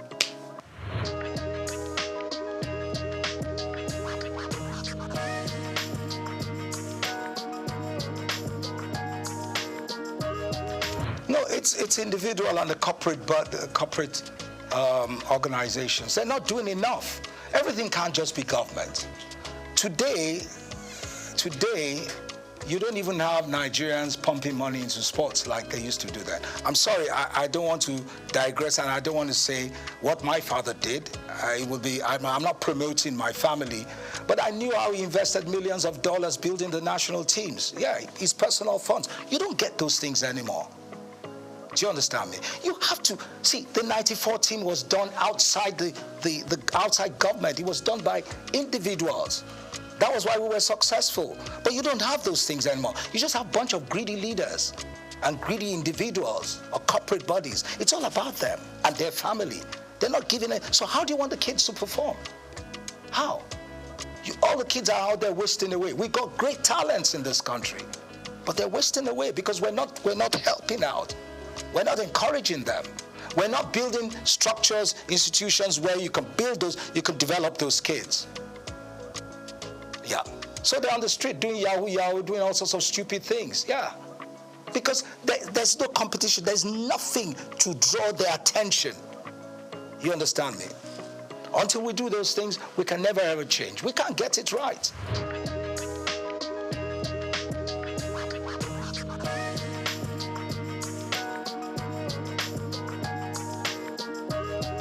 Yeah, well, for me, I don't see any difference for me, whatever you give to the female teams, you also give to the senior, to men.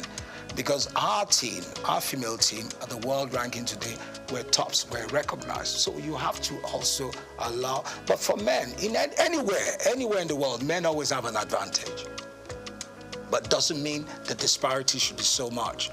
You give the ladies, I remember when I was the FA chairman, I remember once the female team was in camp, and we went there in Otta.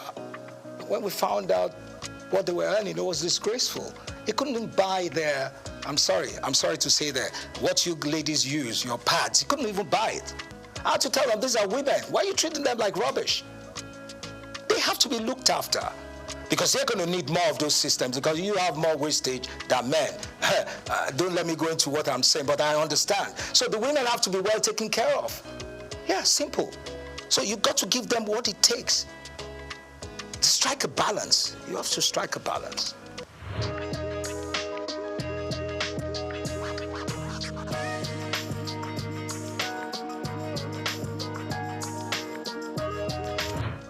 The solutions I'm going to give you, I can't give you a straight off head, right? But really, since first, we have to get rid of greed. We have to go away from all this religiosity in the system, because religion has destroyed the fabrics of a nation.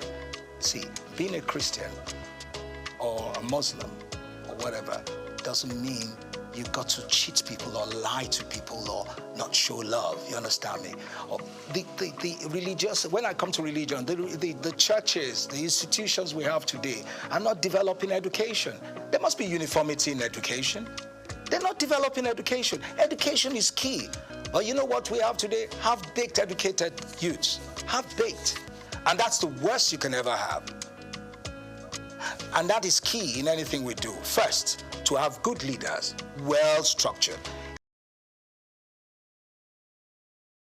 The test is actually, and then in the impact program, we to the public health system for malaria-negative patients to ensure that they're getting the proper diagnosis that they need and have a better understanding of what other febrile illnesses patients might have.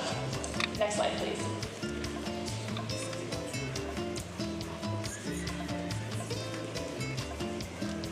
Next slide. Okay, so I'll just talk briefly about all of the other partners that are working on this as well.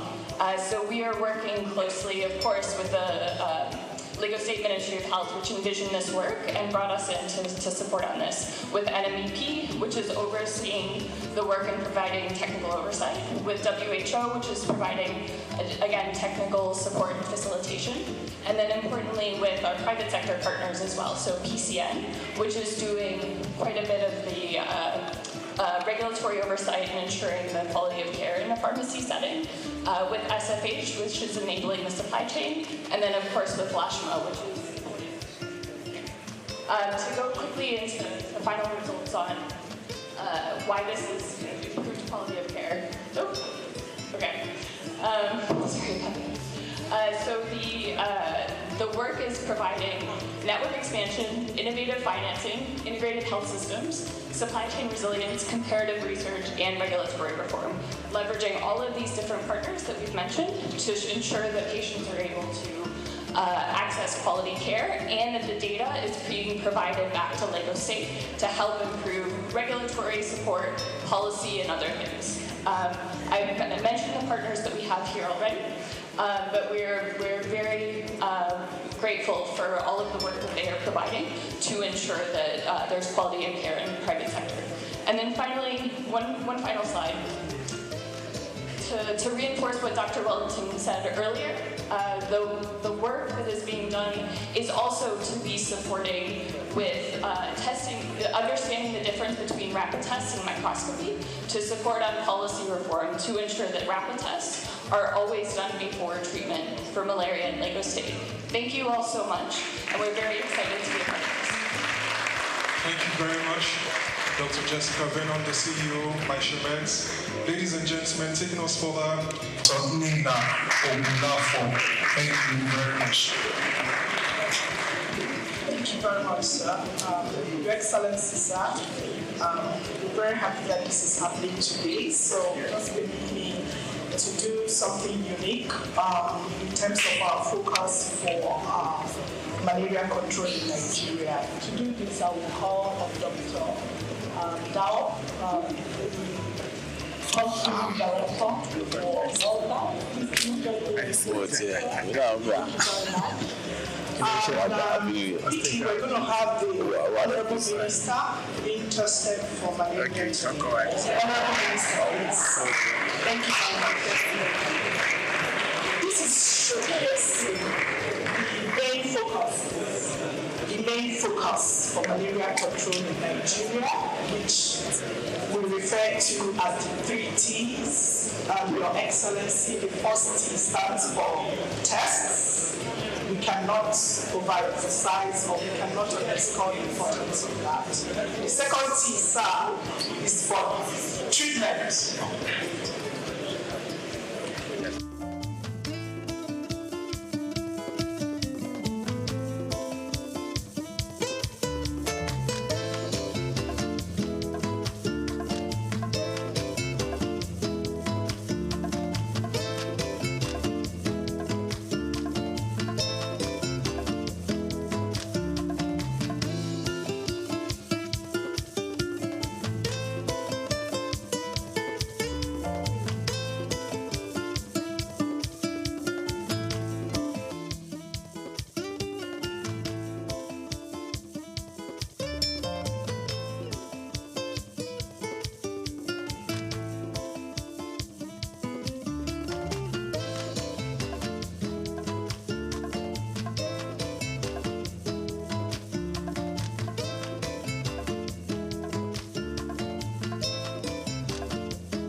Cannot have His Excellency and the Minister of Health standing for long, so once we take their samples, we're going to have them seated again.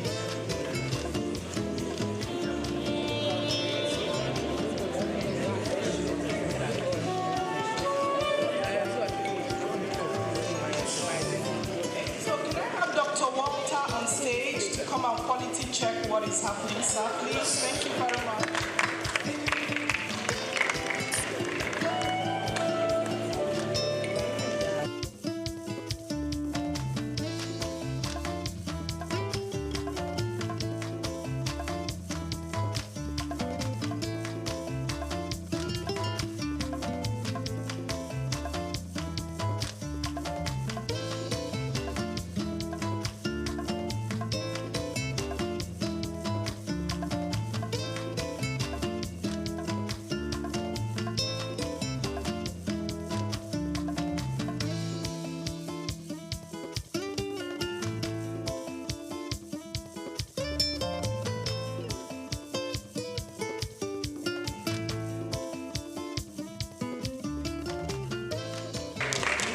We are witnessing leadership by example. Leadership by example by Mr. Governor, Mr. Babajide Olusola Sanwo-Olu, as well as the Honorable Minister of State for Health, Dr. Salako. Please, let's appreciate them. That is the way to go for every one of us all. Thank you very much, Your Excellencies. So again, this is the way to go for malaria control program in Nigeria. The pre-elimination in Nigeria could commence in phases. We could commence pre-elimination in Nigeria in phases. Thank you, Your Excellencies. Thank you. So back to the fourth bullet on my slide. Your Excellencies, pre-elimination in Nigeria could be commenced in phases. It could start with the states, Lagos State, for example, and we could go geopolitical zones. So I was sitting with my sister, the Commissioner of Health from Ogun State. So the fever for pre-elimination have started. So I also want to say that it stands on Lagos State to make sure that this pathway for pre-elimination is properly done. The National Malaria Elimination Program is waiting to take the experiences and the processes that Lagos will use to achieve elimination to be replicated in other states. Your Excellencies, it's important to note that right now we have a couple of states under 10% prevalence in the country, and those states are Anambra, Kwara, and Rivers State. So what is happening in Lagos that has been flagged off today, it's like NMEP, it's poised to take what these processes and experiences are to states like that. Thank you very much. Thank you very much, Ma. Let's appreciate her. Thank you very much. Thank you very much. Mr. Governor, sir, Minister of Health and Social Welfare, Professor Mohammed Ali Pati, who has been ably represented here today by the Honorable Minister of State for Health, Dr. Isiaq Adekunle Salako. A round of applause for him, please.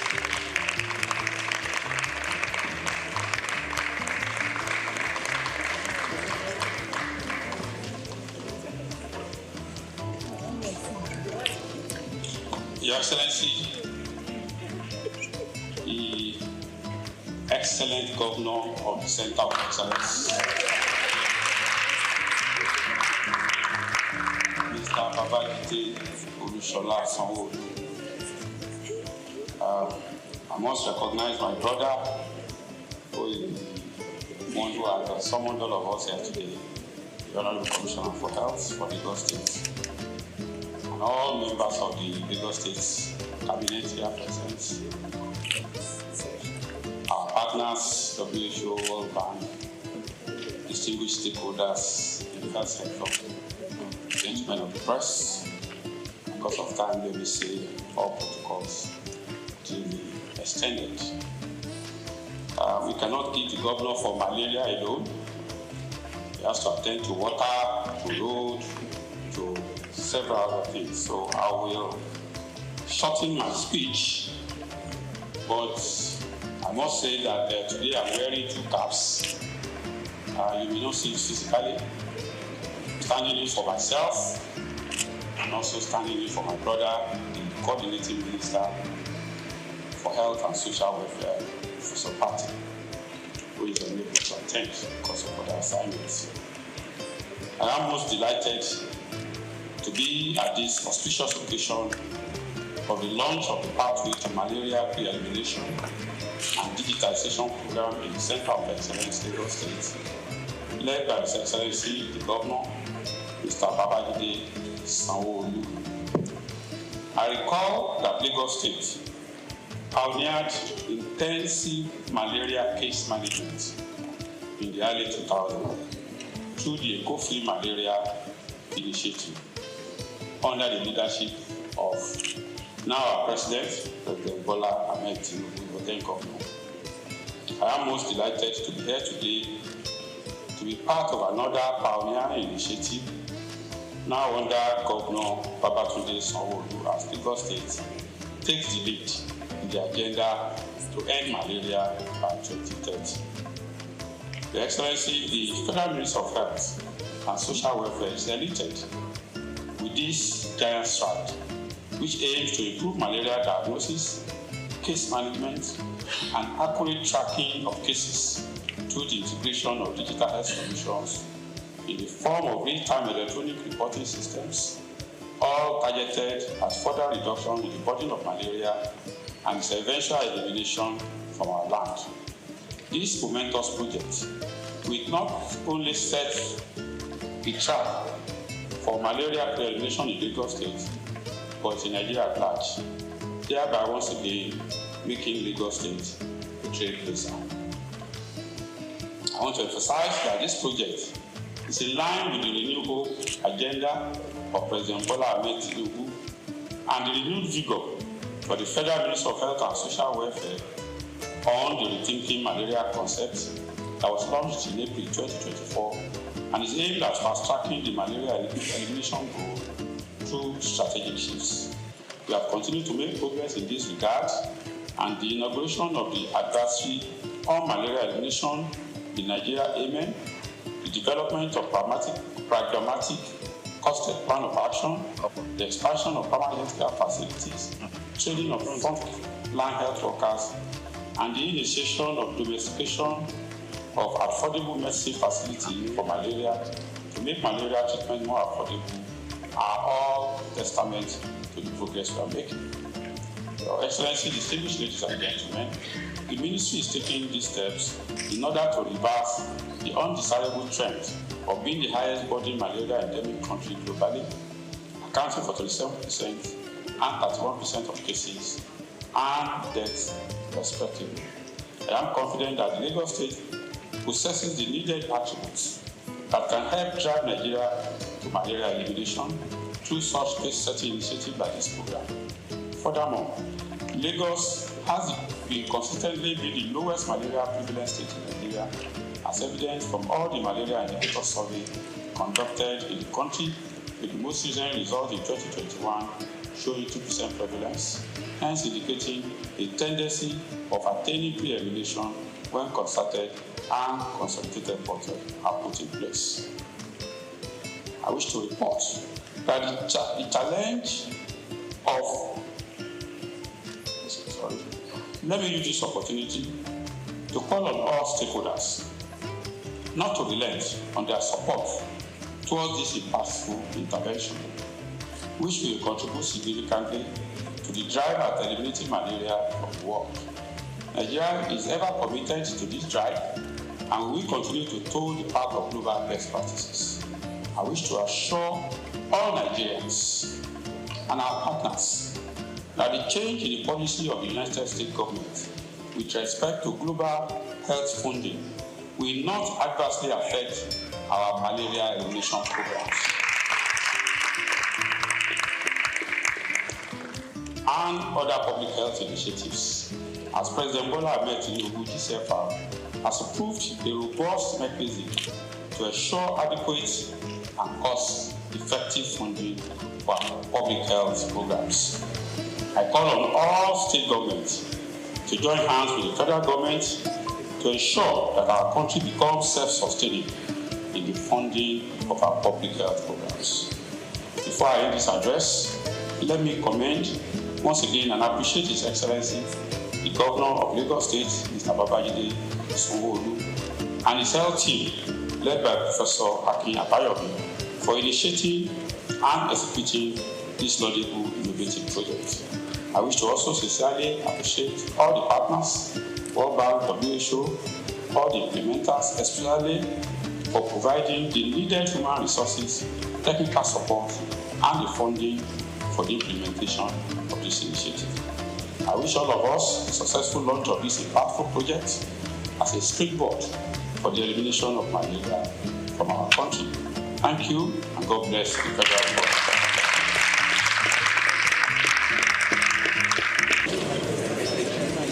Distinguished invited guests, Your Excellencies, Honorable Minister of State, have your results.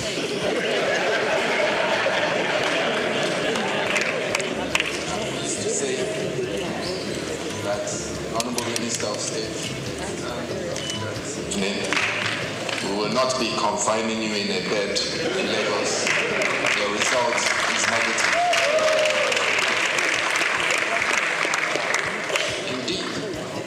When patients go to clinics and the doctors tell you that they've performed the test, it is your responsibility as a patient to see the test. Please ask for the test and take a picture of it and have a record on your phone. My governor, the Excellency of Lagos State, I'm pleased to tell you that you may continue with your duties. Congratulations, sir.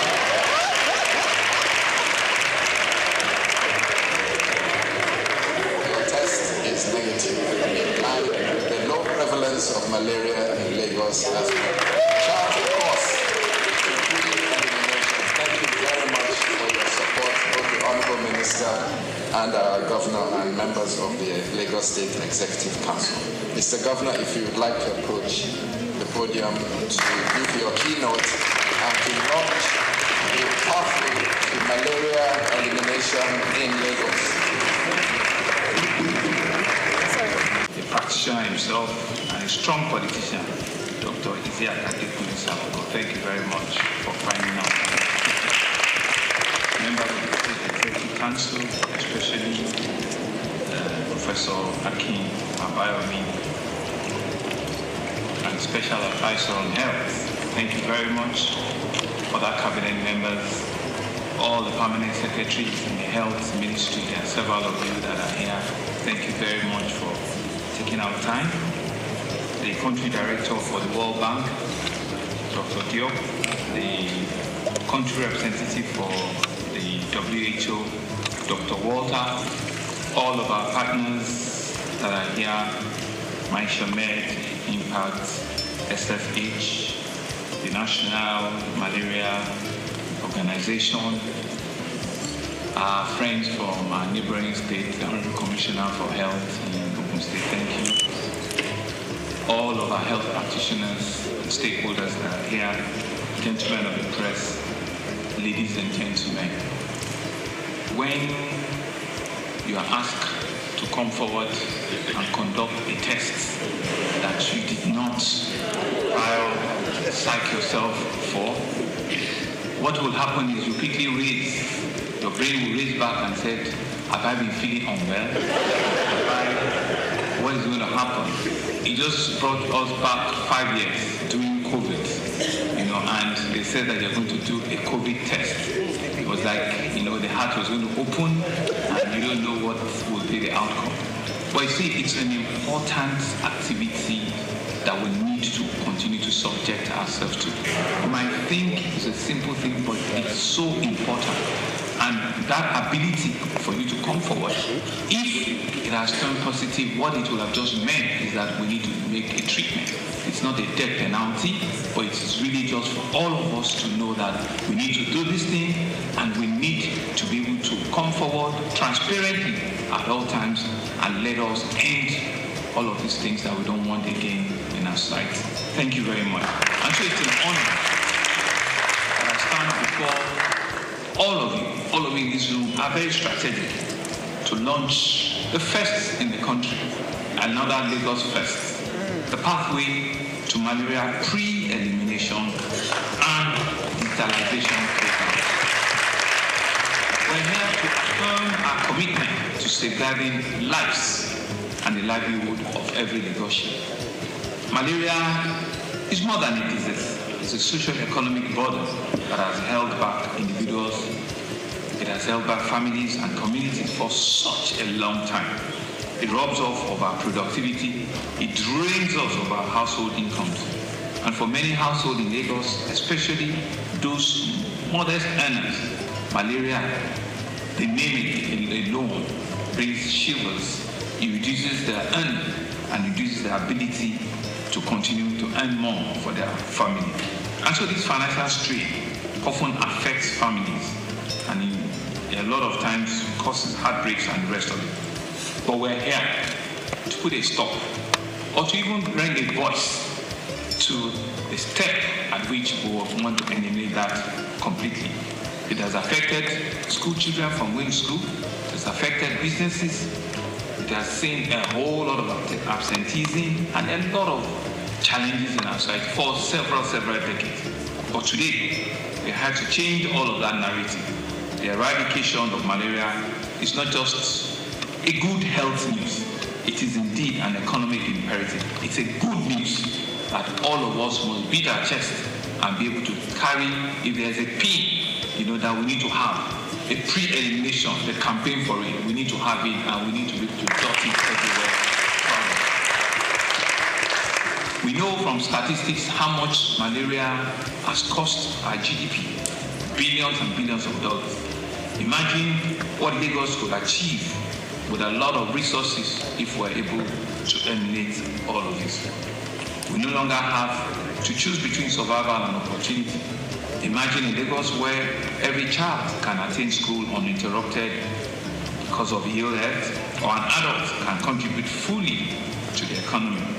And one thing that is instructive was the demonstration of the slide by Professor Campbell, and I saw others as well. I can see that Prof already has a side job in animation and cartooning. It's a job that he can conveniently retire into. And the narratives were very clear. But the message was very, very transparently done. And all of us, in one form or the other, are guilty of this. You feel unwell, you think you have a fever, the next thing is you are diagnosing yourself with malaria. Very easy. Just give me injection. Just give me this tablet. I know what it is. We are all, self-diagnosing ourselves and self-telling ourselves that that is what it can only be and that is what it is. So just give us. But we can see that with knowledge and with communication, a lot of all of those negative things, you can rewrite them. And so this program represents a hope rooted on innovation, collaboration, and determination. by leveraging digital tools that will ensure that every malaria case is tracked in real time.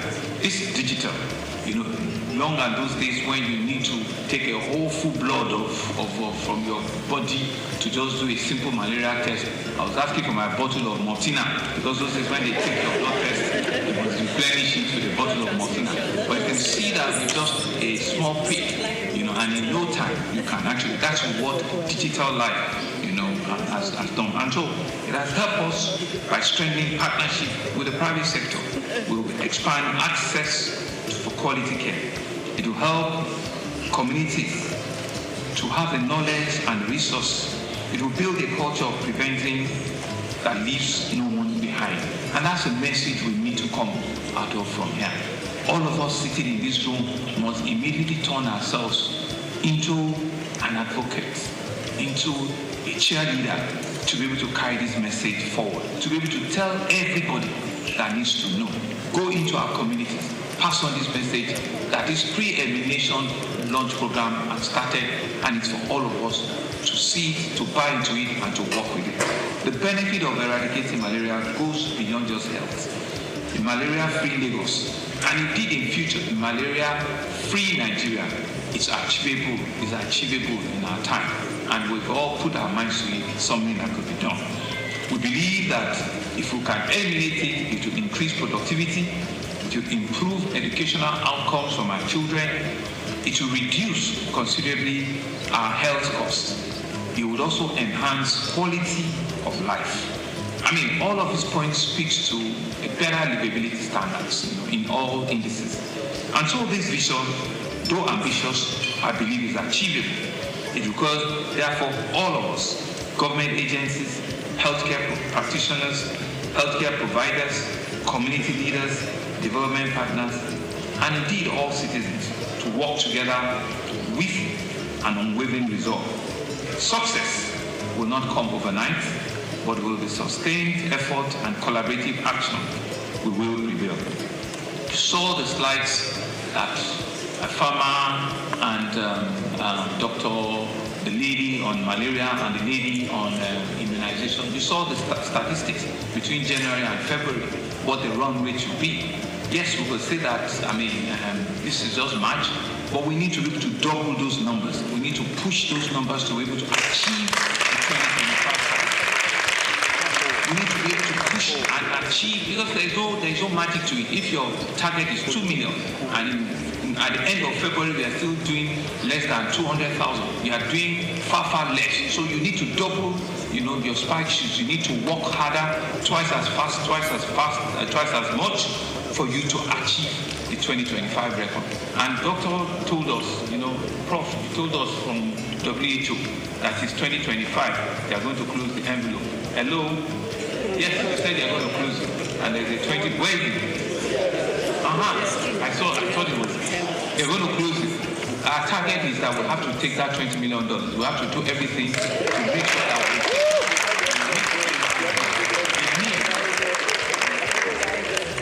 we'll meet the criteria very quickly. Because if it's something that we've all said we want to do, then everybody must be on the same page. And I want to commend the farmer and all the ladies that came forward transparently to show us those data. And what we need to do is we don't need to wait in October before we now cry. We need to be able to track this thing on a month-on-month basis. So I want to thank all of you. I want to thank our partners, the World Health Organization, the World Bank, the National Malaria Elimination Program. Our community pharmacists are here. All of our pharmaceutical associations are here. Thank you very much. Our various private and public hospitals, and all of you that are here for your valuable support in making this initiative positive. Of course, permit me to thank in absentia our very hardworking Honorable Minister of Health and Social Welfare, Professor Mohammed Al-Pate. Our best regards and our best wishes to him. We know all of the things that he has brought about in his tenure as the Honorable Minister of Health. We wish him well. We are also tracking and monitoring, all of his deliverables, so that we can say at the end of the day, in your time, you did all of this. And to also thank the Honorable Minister of State for cooperating and operations with the Honorable Minister. We believe that if you do all of these things and you do them well, your time, your time in that ministry will be written in gold, and Nigerians will forever be grateful, because we know that you are pushing everything to ensure that we save over 1 million lives, and you're doing so many things, so many big health initiatives. I want to wish you well. To Dr. Diop, our country director for the World Bank, thank you for your invaluable support at all times, funding your technical assistance. We believe it will continue to catalyze our health initiative. To our country director on the Bill and Melinda Gates Foundation, Mr. Uche, whose organization's investment has been pivotal to malaria control, we say a big thank you. Dr. Walter, our WHO country representative, we believe that your expertise and your advocacy capacity has helped us to push this forward. Thank you very, very much. To all of our partners, Marshall, Nets, who I met last week, I did promise, I said I'll be here in person. And to all of our other partners, please, let's see this as a start to work. It's only when we achieve what we have set for ourselves that we have done the job. They don't pay people for attempts, they pay people for results. And it's the result that is important. It's the result that takes us to that final breaking point in which we all can say that, yes, we've done our best, we've contributed what we've needed, and we've seen the results. I believe that we have everything to make it work. We believe we have all it takes to eliminate malaria completely in Lagos State. I want to congratulate our own Ministry of Health. Congratulating ourselves is telling you that you have a lot more to do, Prof, and all of you. But I will be watching, and I will do everything to continue to encourage you. And as a demonstration of that encouragement, I was whispering to Prof that I will also do something different. I will be promoting Dr. Ido as a permanent secretary.